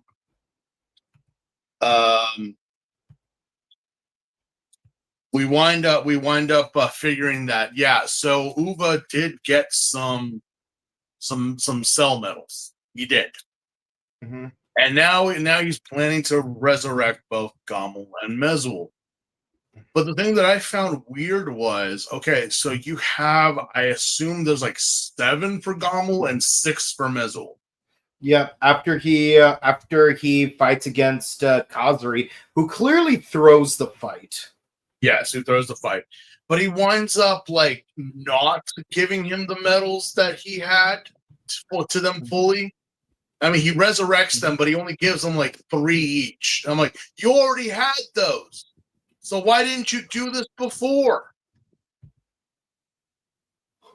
I don't know. I guess I just wanted to get more. Well, all right. Well, that's in your nature, so I understand. So yes, Mezel and Gommel have returned. Mm-hmm. Hold your Well, at applause. least now we know why we can't use Gatsukiriba a third time, because they wasted their CGI budget on making like animated cell metal dummies of Mezul and Gommel. Yeah, no. If one thing I remember reading, at this point in time, Oz was the most expensive series to produce with all the CG and everything that was going. Mhm. I know that we still have it to this day. It's kind of sparring and sparingly, but it's like, yeah.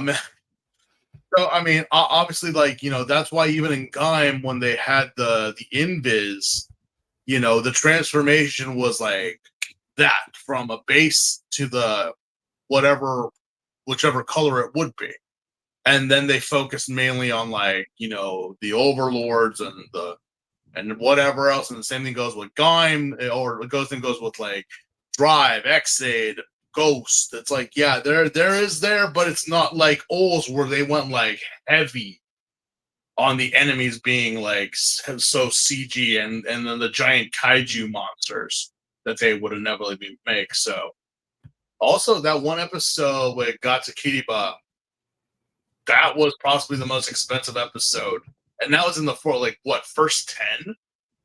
Yep. Yeah, there's a reason also why if you pay attention watching, that they are like focusing more on the sub combos now, because at this point they had started to release the O's model kits, which were now, if you collect them all, you could also make like the sub forms and all that stuff, and promoting all the toys and everything like that. So they really needed to recuperate their money back. So Yeah, and I know. And again, conveniently, you never have a Kuwagata, Kamakiri, and Bata at the same time after episode 16. Because conveniently, he's going to lose at least one of them. Even if by some chance he gets Kuwagata back, he's somehow going to lose Kamakiri. yeah, he can't do it. Because we need some kind of in-canon excuse not to just spam Gatsukiriba all the time. Which, let's be honest, he very well could have. It's too powerful. Mm-hmm. It's ridiculously powerful. Mm-hmm. But yes, because of said events, everyone winds up in the hospital. Now, again, Goto has been on Date's ass about, like, he doesn't know about it yet, but he does find out in this episode about what happened, because he actually gets a doctor to look into his condition. And of course, now we have the whole thing with Hina and her brother, because, Ankh is not attached to Detective Izumi anymore. Ankh is outside in the rain, because Lost Cat episode. Detective Izumi is like, yeah, they say that he's fine, his condition is stable, but he's kind of like in a coma right now. Okay, wait a minute. Wasn't he on the verge of death? Wasn't he dying? So you're telling me this whole time with Ankh he recovered, or Ankh like was able to heal him? Well, okay. All right. But when AG asks Hina about what about the offer to go to France and everything, like, I told you I could take care of your brother, it's fine. She just says, no, I'm not going. Why would I waste my time with that when there's more important things to deal with? I get it, but I'm like, that's not Hina. Yeah, That's Hina's not that kind of person. Hina's not that person. And especially, she knows that her brother would be very upset with her if she did do that. But we also get a little monologue of him saying that it's your dream, Hina. Like, he's aware what's going on. He knows what's going on. Yeah. And it's kind of heartbreaking, but AG still hasn't gotten it yet, until we have another instance where someone gets attacked by the unicorn, and we find out later because the whole school is talking about how Hina hasn't shown up to school. She hasn't said anything about the trip or anything like that. But apparently, rumor is that she said no, she's not going. For her friend to get mad at her and go storming in to find her. No, she's not here in the hospital with her brother. Her brother's here, but she's not. Well, what happened to her? We don't know. Until finally we see the guy that Eiji saved, and his vitals are very low. He's practically dying.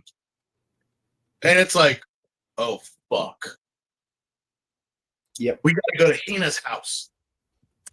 Yeah. Baby girl is having a meltdown. She's having a total meltdown. Like tearing up her clothes and her designs and everything. Now, life is useless. Life is frivolous. I don't love fashion anymore. I don't understand it. And it's like, she faints, and we find out that she is also slowly going into a coma. I guess a part of her is dying because of that's like, it's like having your soul ripped apart. Like, you know, it's yeah. Did anyone see the movie The Weapons or Weapons recently? I have not. Yeah. Well, I'm not going to go into it, but it's kind of like that for those who have seen it. Because it's like, she's still there, but it's like a part of her is gone. And what is left is just a husk. You know? Yeah. Like, there's really not much there, and that causes her to get hospitalized.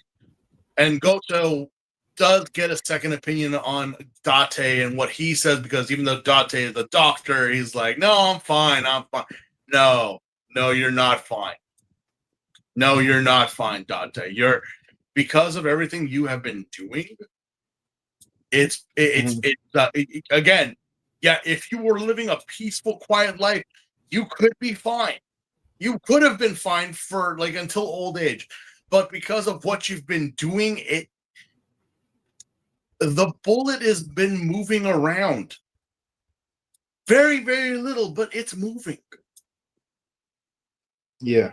So, again, any slight movement or jerking motions could tear your brain apart and leave you brain dead.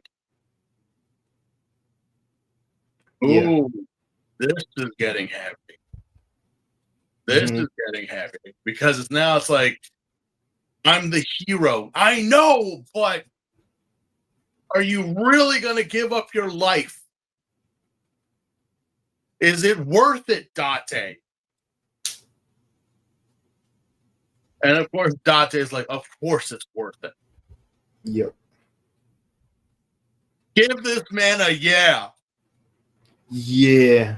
It is worth it.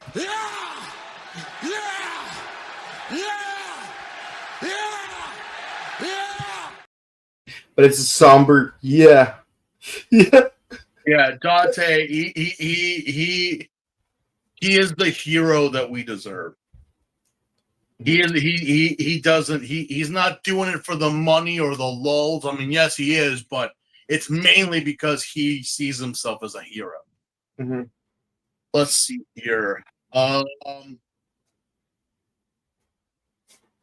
Blah, blah, blah, blah, blah. Okay, so yeah, Uva brings back Gamal and Mezel basically to try to fight Kazari and his little group that he has going on. But Mezel and Gamal are like, that's your thing. We got to get O's first.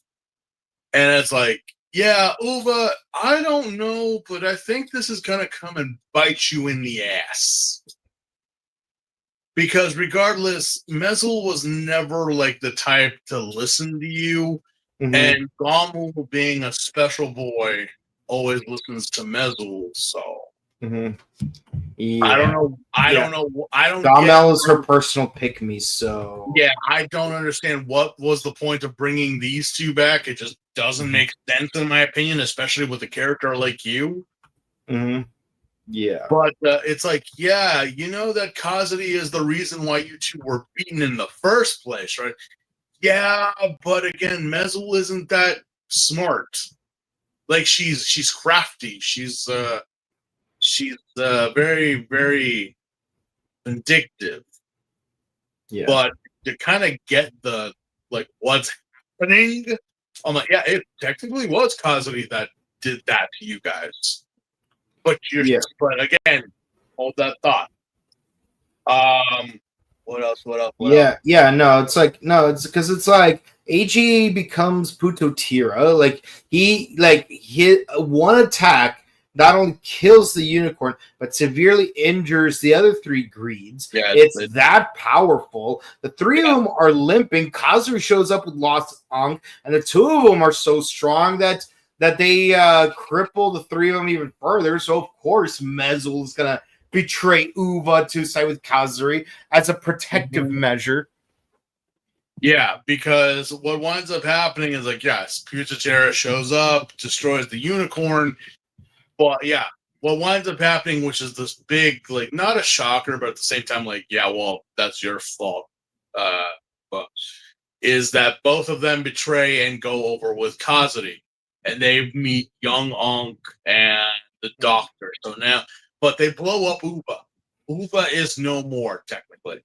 Mm-hmm. Uva is just a cell metal. It's just a core metal now. Of the stag beetle. But he says he will get his revenge. I wonder how, since you're just a cell. And I'm going, why did you guys leave the cell metal? Why did you leave the core metal? But here comes the Order 66 walk up the stairs with the current greeds and Dr. Mock. So, yeah, it looks very ceremonial at the end where you have like all 5 greeds. Well, 6 if Uva was there, but he isn't. The 5 of them are just like walking up the stairs. Yeah, very ominously. We do get a fact that Hina does wake up with her dream intact, so there's that.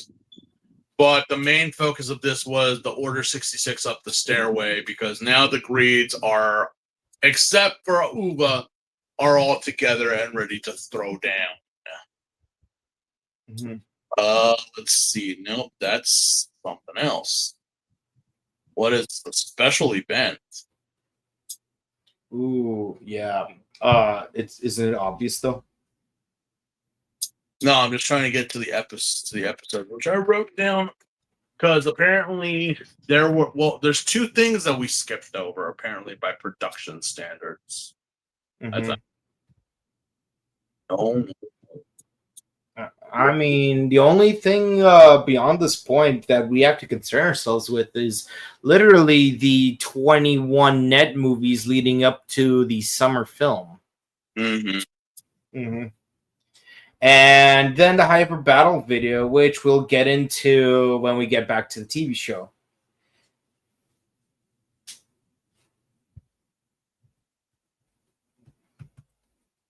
So I think we're good. Yeah, no, we're good on this episode. They did start promoting the new movie, though. Yeah. Yes, wonderful. The Shogun and the 21 core medals. All right, here we go. So we're now on 37. Sleep, 100 million, and the birth transfer. Okay. Like, this is like the perfect Ponzi schema for the greed, because it's like you know that movie with Jackie Chan, the tuxedo. How it's like where it's like water that makes you thirsty, very clever. Yeah, that's basically that. It's like we're gonna create a yummy that forces people to become sleep deprived, so that the one thing they desire more than anything else is sleep. And then we'll give it to them. And when they finally go back to sleep, we make oodles of cell metals. It's like, God, what was, like, I had another thing that I was going to reference. Spider-Man. It's like, you make him wish he was dead, and then you grant him his wish. Yeah, no, this one was very, very interesting, to say the least. Yeah, I mean, we see we see Hina and a Cheapow. Yes, we do. Yeah, because one of her friends has actually suffered from the sickness. Mm-hmm. Yeah. So it's like, yeah, wait, what's going on? Everyone is sleep deprived. Why? It's just a thing that's happening. Okay, so what doctor? What exactly is happening? Mm-hmm. Sleep deprivation. Sleep deprivation we of the told- worst variety. We just told you it's sleep deprivation. But why? What's going on? Again, Mhm. not sure. But I mean, it's so crazy because we go into a whole montage of people trying to sleep, cab drivers, children, Mhm. like just people, like they can't go to sleep. Mhm. Very interesting. But yeah, it's a yummy that I think Gommel might have made. It's an armadillo porcupine thing. It even affects Chayako. Mhm. I'm not sure what to say about this because obviously the threat is real. You know, it hasn't affected Eiji yet, but yeah, this greed is. Haven't we seen this in Ichigo? Yep.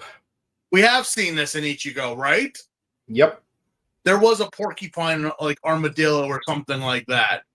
Yeah. It wasn't crossed with an urchin though, but there was an urchin monster in general. Yeah, what do urchins and armadillos have with sleeping? I do not know. Me neither. I mean, like, I think there might be people who might think that urchin guts might have sleep-related qualities or something, but I don't know. People have the weirdest ideas about what eating certain organs of certain animals do to their bodies. Yeah, all I know is that it's a very interesting looking creature. It really is. Yeah. But again, this is the episode right after we got out of the hospital. So obviously there is a massive, massive drama between Goto and Date in terms of him being involved with the battles, you know. Uh-huh. Now, of course, Date being a doctor and also a Mhm. soldier, he's not going to sit on the sidelines. And Goto being neither is like, you have to take care of yourself, Date. You can't because, again, remember we talked to that doctor and he said if you continue this way, if you continue even the slightest wrong movement, it could kill you because apparently the bullet is not in the brain. It apparently penetrated and it went in the little smooth grooves, not causing any damage. But if you continue moving about the way you do, then you will die. Yeah. Again, Date doesn't care. But Goto does. Kind of reckless, but at the same time, it's like, yeah, Date, that's just in his nature. That's just in his nature to do so. Mm-hmm. Oh boy. Let's see, what else is there? Okay. So yeah, we find out that both Mezul and Gommel made this damn thing. Yeah. And so what's interesting is that typically Gommel would put his own cell metal into his own head, but this time it's Mezul doing it. Who did it? And that was interesting. But we also the first time that we encountered the monster, we had that argument with Goto and Date. Date goes off but he runs into Maki Sensei. And Maki kind of like is just, look, Goto, I know we haven't gotten along. Are you not going to interrogate him, Date? The man left, like destroyed his building, where you were staying. Not like he invited you, but you were living there. And just decided, now, okay, I'll hear you out. What do you have to say? Mm-hmm. Is that not a little bit suspicious, go to you, Date? I would be highly suspicious. But yeah, apparently the good doctor and him have a conversation about his future and what he wishes for Date and what he's trying to work towards. Now, what do these two have in common? I don't know. But the ending is really a shocker. Because we destroy the armadillo, we wind up getting a whole mess of cell metal, but here comes the mechanical scorpion to pick it all up, and we're like, oh, yeah, he's coming to pick up his metal. He throws them to the stairwell, and at the stairwell are all the greeds. Mm-hmm. Kazari, Mezel, and Gommel, and they absorb all the cell metals. What? Yeah. Date has turned to the dark side and now is working for the greed. Oh, hell no! Oh, hell no! Oh, hell no! Oh, hell no! Oh, hell no! Oh, hell no! Oh, hell no. I mean, he's still working on his goals. He didn't really give that up now, did he? But yeah, Date transforms, becomes Birth, and now is against AG, Goto, and all. Which poor Goto is just destroyed by this. Now, that's the end of that episode, which comes to the final episode in our review. Circumstances, farewell, and a tearful birth. So yeah, Date has joined the greed. He's now Birth, working for the greed. He is attacking AG. He's attacking Goto, and helping out Maki. Mm-hmm. As for what this means, we don't know yet. We do not know. Maki and AG have a moment comparing dinosaur medals because, as you know, Maki has 5 and AG has 5. Mm-hmm. It's it really is quite tension after that event at the Koskasur, especially now with Onk and AG and Goto debating about what is to be done with Akira. AG doesn't want to do anything. Onk just wants his medals, but Goto is very, very pissed off because this was his big bro, yo. He feels betrayed. He really does. It's. By the way, one thing we never brought up in all this time is the fact that Akira keeps calling Goto Broto because he is his bro. Yeah, that's just Date. That's just him. That's just yeah. But the point is, it's like he's been calling me Broto this whole time because we were supposed to be bros, but then he betrayed us. Yeah. Whatever happened to you, Akira? That's the thing. We don't know what happened. They just had an argument about his health, and Date decided to leave. Oh, that episode of The Simpsons where in the future Bart did guilt trips everyone by saying, "Man, you used to be cool." Yeah. It's one thing about with this is that obviously Goto is devastated and destroyed over it. Let's see what else I have written here. Yeah. So apparently the greed are all just in awe of the purple medals, but apparently there's still some tension among their group because Gommel gets into a fight with Onk. Yeah. Which I'm like, yeah, don't know what's going on there, but since you guys betrayed Uba, what makes you think that Ankh and Kazuri aren't going to betray you guys? Or each other. Or each other. You know, there's no, as I said, there's no honor amongst thieves here. Yeah, like even the way Kazuri shrugs in the previous episode was very sus. He's like,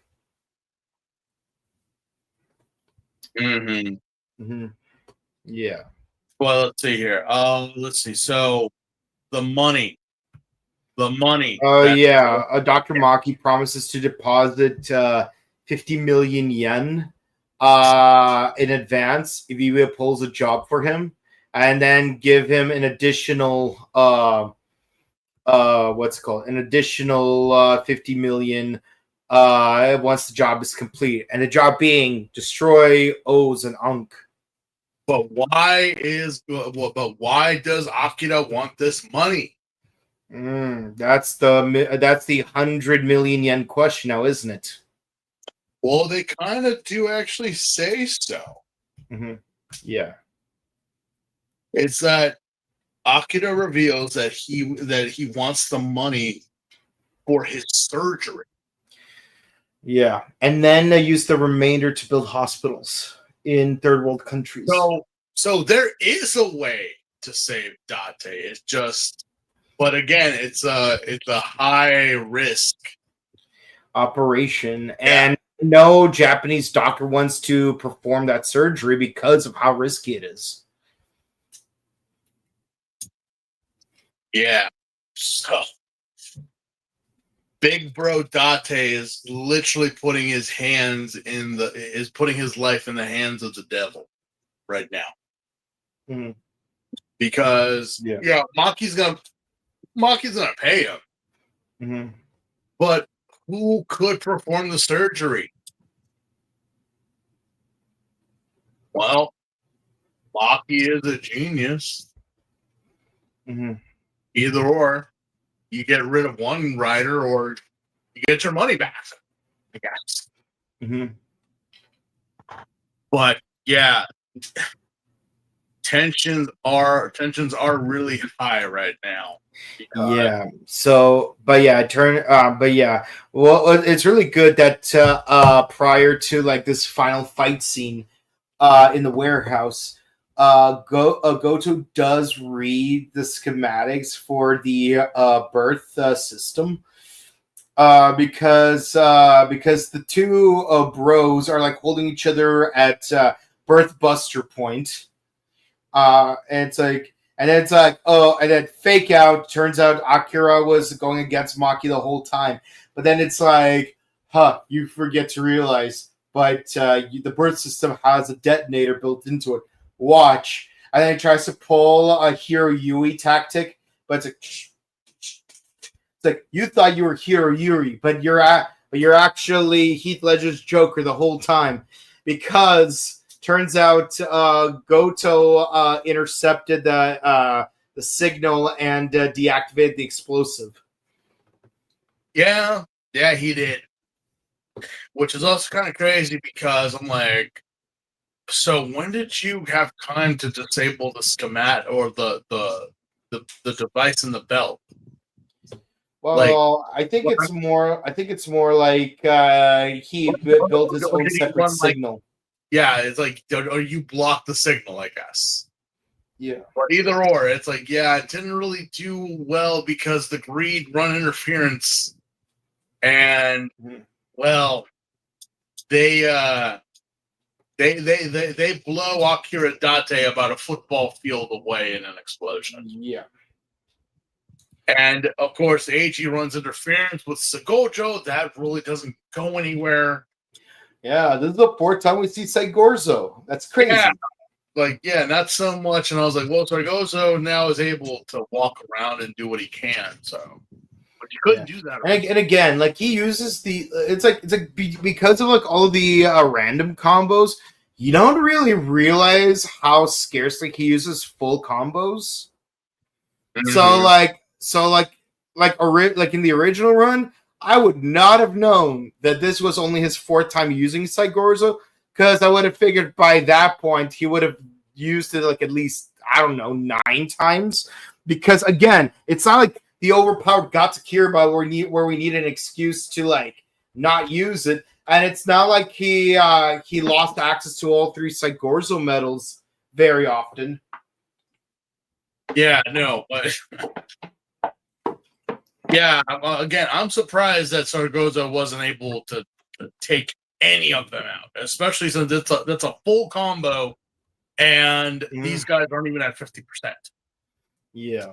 So yeah, we have a very touching moment with the bros that Date gives the belt to Goto.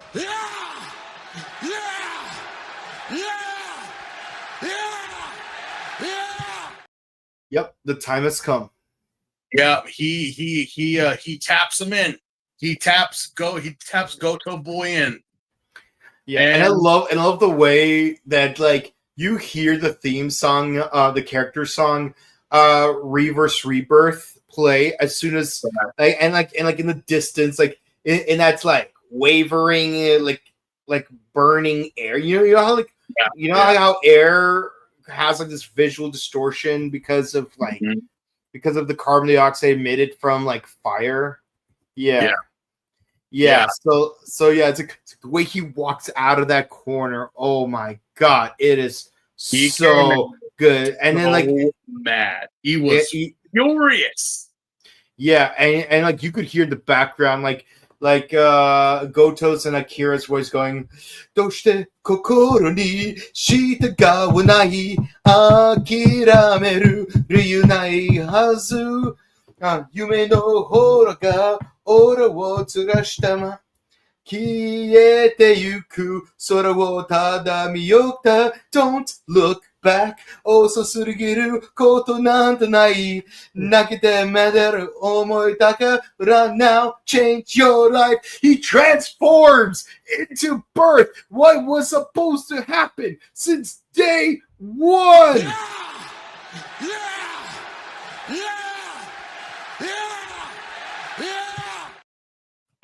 And weirdly enough, unlike Akira, who just uses his medals as just like ammo, like Goto like immediately like drops like 6 medals to like it's like crane arm, drill arm, presto cannon, caterpillar leg, shovel arm, kata wing. It's like, well, not in that order, but it's like, yeah, like he summons like like all 6 parts to become birthday form. Oh my god, yes. Like, yes, 12 episodes ago, we did see this form already. But Goto using it for the first time and on his debut battle. He did not pull any punches. He went all out and just kicked their asses. 3 greets. 3 greets. And Ankh even had the time to rocket punch him a couple of spare medals. Well, no, yeah, AG got his ass kicked. He was already de-transformed. So here comes Goto and just wrecks everything. And he would have beaten them all if it wasn't for some stupid bird. Mm-hmm. Yeah, little Ankh runs interference and decides to blow them all away till next time. Yeah, like and you should have seen the look on Dr. Maki's face because I swear if he stayed any longer, like AG would have been like, "How many times do we have to teach you this lesson, old man?" Yeah, but again, we have to wait for the next time because this is not the last time that Goto will be birthed. Yeah. But yeah, we're thinking, we won the battle, but we lost someone precious to us. We're about to do a whole like sad montage because of, Yeah, and then like Akira was like, oh, remember to deposit my retirement fund directly into my bank account and delete my browser history. Yeah, it's so comical that even on laughed for half a second. Goto literally was like, I thought you died. I never said I died. Yeah. I never said I died. You know, he never said he was going to die, Goto. Yeah. You assumed that. But yeah, the you can't kill this guy. You can't. Yeah, he's too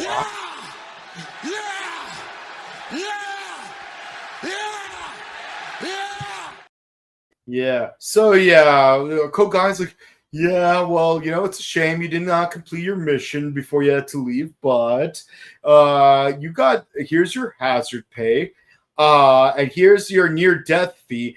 Oh, and also here's the compensation for training your successor, because that's kind of important, so you got yourself a retirement pay of 50 million yen. I'm sorry it's not enough. It's like, oh, don't worry about it, because as it turns out, Dr. Maki deposited 50 million yen as advance pay for trying to kill you.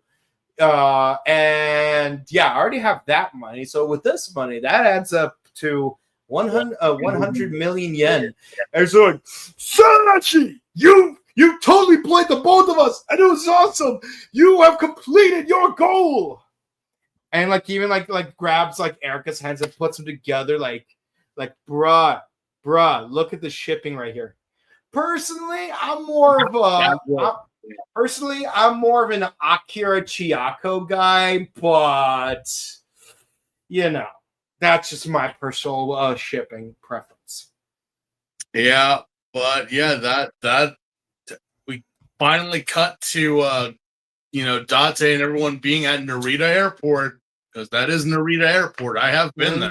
This does feel familiar. Yeah. Just saying goodbye to him, and he's gonna go get his surgery and then open up hospitals and stuff. It's like, will we ever see you again, Date?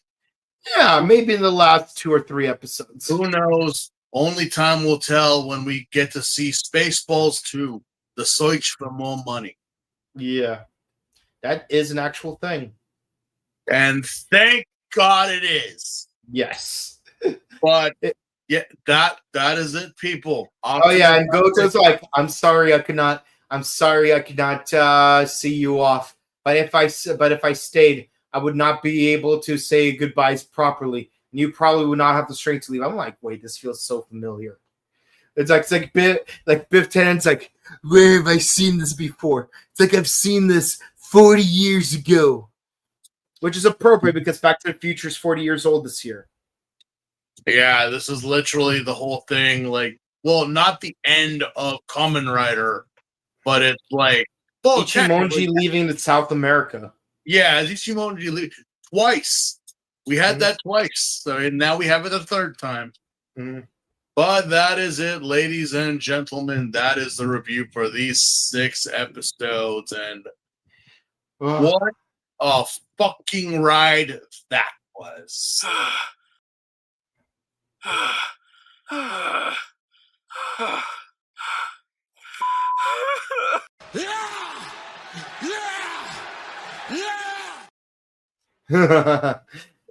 No, yeah. You thought I was gonna complain? We went through ups and downs with Hina and Eiji, with Onk, with Date, with Goto. What of the Greens? What are they doing? The betrayals, the backstabbing. Again, the only thing we were missing was the Spanish music and the extreme close-ups. But we did it. We did it. And oh my God. What else could you say besides goodbye, Date, until next time we see you? I will miss you, Akira. You really grew on me. I remember first time watching this show, and I first saw it, I'm like, who's this jerk who's birthed instead of Goto? But that jerk grew on me. He wasn't a jerk. He was the golden boy. He was the golden boy. We did get a lot of promos for the movie in these episodes too. Yeah. So, the movie itself takes place somewhere between episodes 36 and 37, but also maybe afterwards, because we do get a bunch of medals in this episode. Yeah. So at the end of episode 38, we finish off the arc with. Hold on, let me get to the episode. 18. A lot. Let's just go. We'll just go with a lot because we got some new medals courtesy of Goto. Like Goto got some new medals. Like you would expect him of all people to do this specific thing, but he did it. He did it. And as Goto looks off towards the airplane, like when Ian Gallagher was in prison, AG ended up having 2 Taka medals, one Kujaku medal. It sucks that he doesn't have the Condor medal anymore, but he has 1 Bata, he has 1 Lion, 1 Tora, 1 Cheetah, 1 Shachi, 1 Unagi, 1 Taco, 1 Sai, 1 Gorilla, 1 Zo, 2 Terras, 1 Tricera, and 2 Tyrannos. So he can perform 4 out of 6 combos.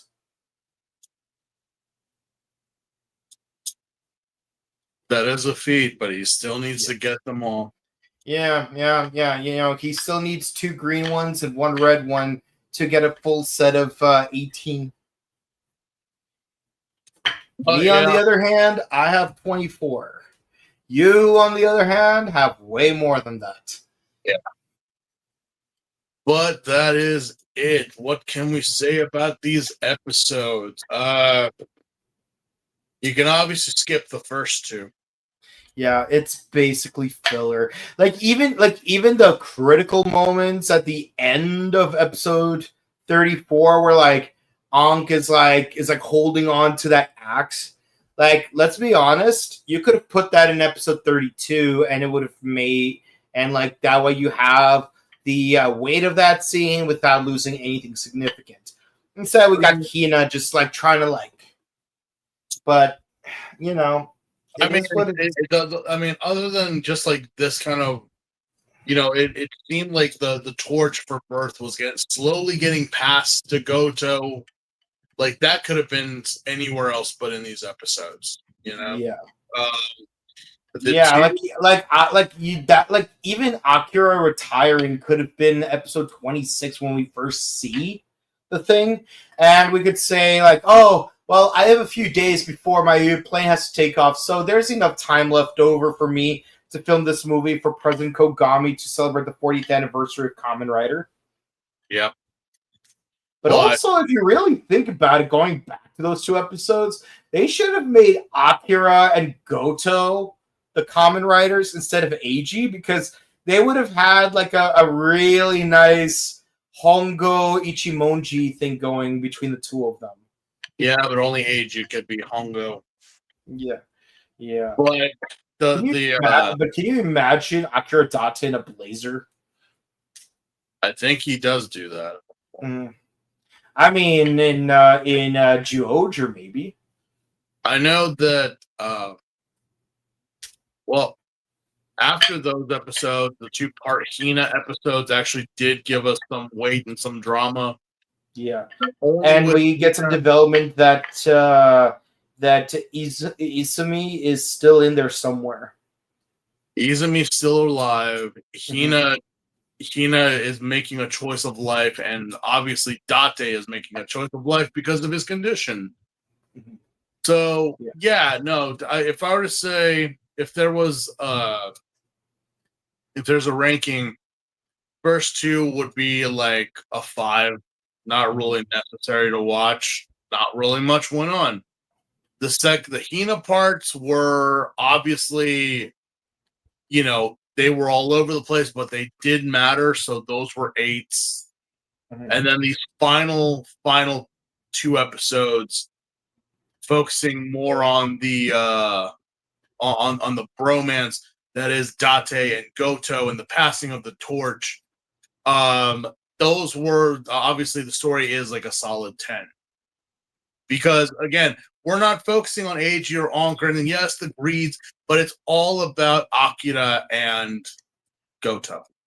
And how Akira totally pulled a fast one on Maki. Yeah, no, that Date may seem like an idiot to Maki, but turns out he's not one to be trifled with. He is a rascally wabbit. The relationship. You know what the relationship between Maki and Akira remind me of? This movie right here. Like, remember the subway scene where they're on the roof of the subway? Howard Payne is about to strangle Jack. He's like, what are you gonna do, Jack? We know your friend was the brains of the operation. I'm smarter than you. And then guess what Jack did? Yeah? Well, I'm taller. This is Akira Date in Kamen Rider. Like, Jack Traven is Akira. Like, Akira is Jack Traven of Kamen Rider, because it's like, you think that he's all muscle and no brain, but like, turns out he really has more brain than you give him credit for. Because what he lacks in book smart, he makes up for in creative problem solving. Like even like the opening like heist scene, like he was the one who came up with using that to winch to hold the elevator shaft up in case it blows. Yeah, that was Jack's idea. It wasn't Harry's. It was Jack's idea. Akira is the Jack of the group. So yeah, I totally agree with your scores for all these episodes, but I would give those first 2 episodes a 6 instead of a 5, just because that extra point goes to Ang for trying to find creative ways of like getting rid of the Putotira medals and really putting himself out there in like that last scene. But other than that, it's like, yeah, no, like you could totally skip that those 2 episodes. Oh yeah. All right, so score for the arc. Everything from episode 17 through 38 plus the movie.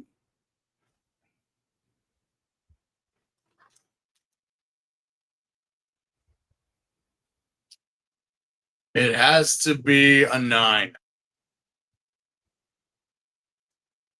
I agree with you. It's a 9, because while there are some episodes that are just total BS that have no business like being involved, like mainly episodes 30, 33 and 34, but also what's it called? That boxer episode. Yeah. Like, aside from introducing birthday mode, that boxer episode was really dumb. But the highlight of the entire arc is Akira. High key, it's Akira. Like, sure, we had Tajidol, which is cool. We had Shouta, which is also cool. But Akira carried the story arc. And he'll be missed, much like Mari. Yep, he will be missed. Yep. So what do our audience have to say about these episodes? Some random person in a Super Ninja Steel outfit is blowing out kissy faces and crying. Thank you. I guess. Thank you. Okay. Yeah, I don't speak that language, so I'm sorry I can't call you by name. Triple XYZ, 40 years and we still haven't left Leisureland? Nope. No. AG's friend is indeed toxic. It's like he only wants AG for himself. Again, people sometimes get on me. I'm like, why are we putting the... Look, man, I didn't make the show. I didn't make the fandom. But you cannot deny the very fruitful undertones that are being implied here, especially with this episode. Like, how, I mean, you look out for your bros, you look out, like this and this and that. But I don't know anyone that goes that far for like their bros, unless there's a very, very good reason. Yeah. Oh, whoa, Kawato, I'm sorry you had to go through that. It's insane that this guy felt entitled to be your only friend. I'm glad you have people like Leo, Ryan, Steve, and Jake in your life. Aw, thank you so much. But yeah, no, I really am grateful that everyone here at the Morphin Network is in my life. You know, when everyone has to start adulting, it's really hard to keep your old friends, and you know, I'm grateful that for that. For example, like Steve and Jake, I've had you guys for 13 years now, and everyone else, I've had you ranging from 11 years to 5 years. I will say Mhm. that it's not about adulting that, like, you know, that happens. Sometimes shit happens, and we don't get answers. Mhm. We don't get the you know, there's no closure. Yeah. And it sucks. It sucks. We got ghosted. That's pretty much the modern way of saying it. Yeah. And we would like that. We would like at least some type of closure to, like, okay. Mhm. But we don't get that. But also the fact is that, again, I'm this is just me. If I do have a problem with someone or something, I would say so instead of just leaving them on red. You know, Mhm. I would be the vocal voice and be like, "Yeah, you know what? I'm sorry, but not sorry. This has to stop. This is not, and it's not because, like, this is a no. You are not respecting my boundaries. My it literally is me, because again, there's so much on my plate right now. I wish I could, and the very little time that I do have is, you know, this and that. You must respect that. You have to respect it, and it shows people's colors. I'm like, some people be like, all right, that's fine, bro, that's totally cool, but others just don't. And again, to be an adult is to realize that, you know, we're not kids anymore. We don't have all the time in the world anymore. We got responsibilities. We got things we must do. But if but if something happens in your friend's life, that there are new people, that, you know, maybe a relationship or something, don't be sour grapes about it, man. Be happy for these people as they would be happy for you. But you haven't really done anything. But here again, in this example, this person has done things, but it's like, well, where you didn't just accomplish this by yourself. Where are the employees? Where are your associates and your friends that helped you along the way? Where, or you just did this all for AG? Mhm. I mean, I know AG lived a vagabond life, but he still had friends in his life, while you just, I don't know. It's an unhealthy dynamic. And who's to say that, like, this guy probably could have had opportunities to make other friends later in life? But the thing is, because he's obsessing over AG, people thought it's like, I don't know who this AG guy is, but he seems to be obsessed with him. So maybe it's best to leave him alone. Look, there's some people that have left my life without saying anything or any closure, and that sucks on my part. Do I wish them any harm or any ill will? No, absolutely not. Do I remember the fun times and the great times we had? Absolutely. You know, but at the same time, to be like, oh, I can't be friends with anyone other than this person, or date someone other than this person. At that point, you yourself have made the point of that is a sad existence right there. Relying on one person. The only person you should rely on is yourself. Yeah. You have as much as I hate to say it, like I don't really have any friends anymore from like my K through 12 experience. Like, you know, some people drifted apart, some people turn out to be joiks. I would have to say, like, the one friend from that time, from that 13-year experience, that I did not, like, intentionally, like, cut my ties with, or vice versa. The only reason they're not in my life is not even because not because we mutually drifted, or because they lost interest in being my friend, or I lost interest in being their friend. The reason that one person's not in my life anymore is because they were KIA in Afghanistan. Like, if I mean, it sucks, it is what it is. They enlisted, they were deployed. It is what it is. But with that one exception, everyone else that I was friends with in elementary school, middle school, high school, we're no longer friends. It is what it is. And it's always differing reasons. College, what's it called, community college. I think I only have like 2 friends left, and those 2 we just have like severely like bad differences in work schedules, so we haven't been able to hang out very much. And as far as 4-year university goes, it's like yeah, there's Leo.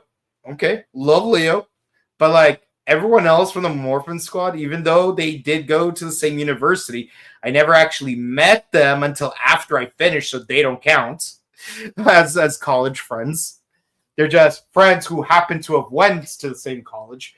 So yeah, no, it's like if you include college and university, I only have like 3 friends from that experience. That's why you always have to like pursue friends from outside of that experience, like go to outings, go to meetups, there's always do something you never considered doing before. Like, oh, you've never done archery? Join an archery club. You might make some friends. Never done Dungeons and Dragons?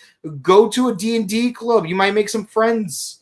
You never went to a cooking class, sewing, crochet, horseback riding? Go out and do stuff. You might make some friends. Heck, I met Maurice while I was in college. I met Johnny through him, and I more or less met you through Johnny. More or less. Yeah. And heck, Jake, I met him through YouTube because it used to be a social media platform once upon a time.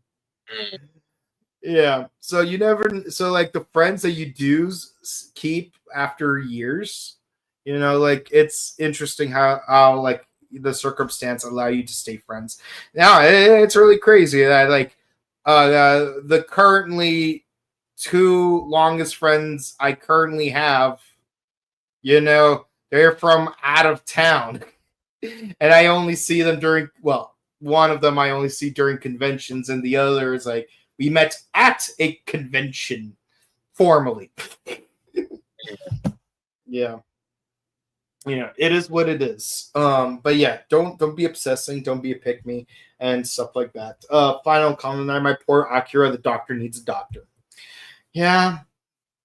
Well, now he's gonna get one. He's gonna get one. Yeah, he's gonna get one. He'll get better. Verily. He's gonna get one. Yeah. But much like how he appreciates having a doctor, we appreciate having you as our audience. So please be sure to comment, like, and subscribe to us on YouTube, Facebook, Twitter, Instagram. Ding the bell icon, stay notified for our latest videos, and be sure to share our videos because it helps out with the algorithm. We are past 3,000. We already made the thumbnail for it. We are going to do the Mighty Morphin Power Rangers movie soon. And yeah, we got Ultraman Omega, we got Kamen Rider Z, #1 Sentai Go Juju, and of course, Kamen Rider O's. And our next video is going to be the summer film. Awesome. What's our next review? Yep, it's the summer film, the wonderful Shogun and the 21 Medals. Oh, so we're gonna get a movie exclusive combo. Yes, and Akira will be in it, so it's not all bad. It's not all bad. Yeah. Yes, and we get one of the coolest scenes in the entire season. But with that in mind, also check out our sister channel, The Buttery Show, where we discuss various movies and TV shows. On both channels, we've uploaded a lot of interviews, and coming soon, a couple of vlogs on top of that. On Buttery Show, we've uploaded our interview with Butch Hartman, creator of Fairly Odd Parents and Danny Phantom. While on this channel, we've uploaded our interviews with Bruce Heinzus and Brandon Mejia. Bruce Heinzus was an action photographer for both Power Rangers and WMAC Masters, and Brandon Mejia was the Red Ranger in Dino Charge. Can you believe Dino Charge is 10 years old this year? My God. Yeah. Time flies. Yeah, indeed. But, we love you guys. So please enjoy those videos.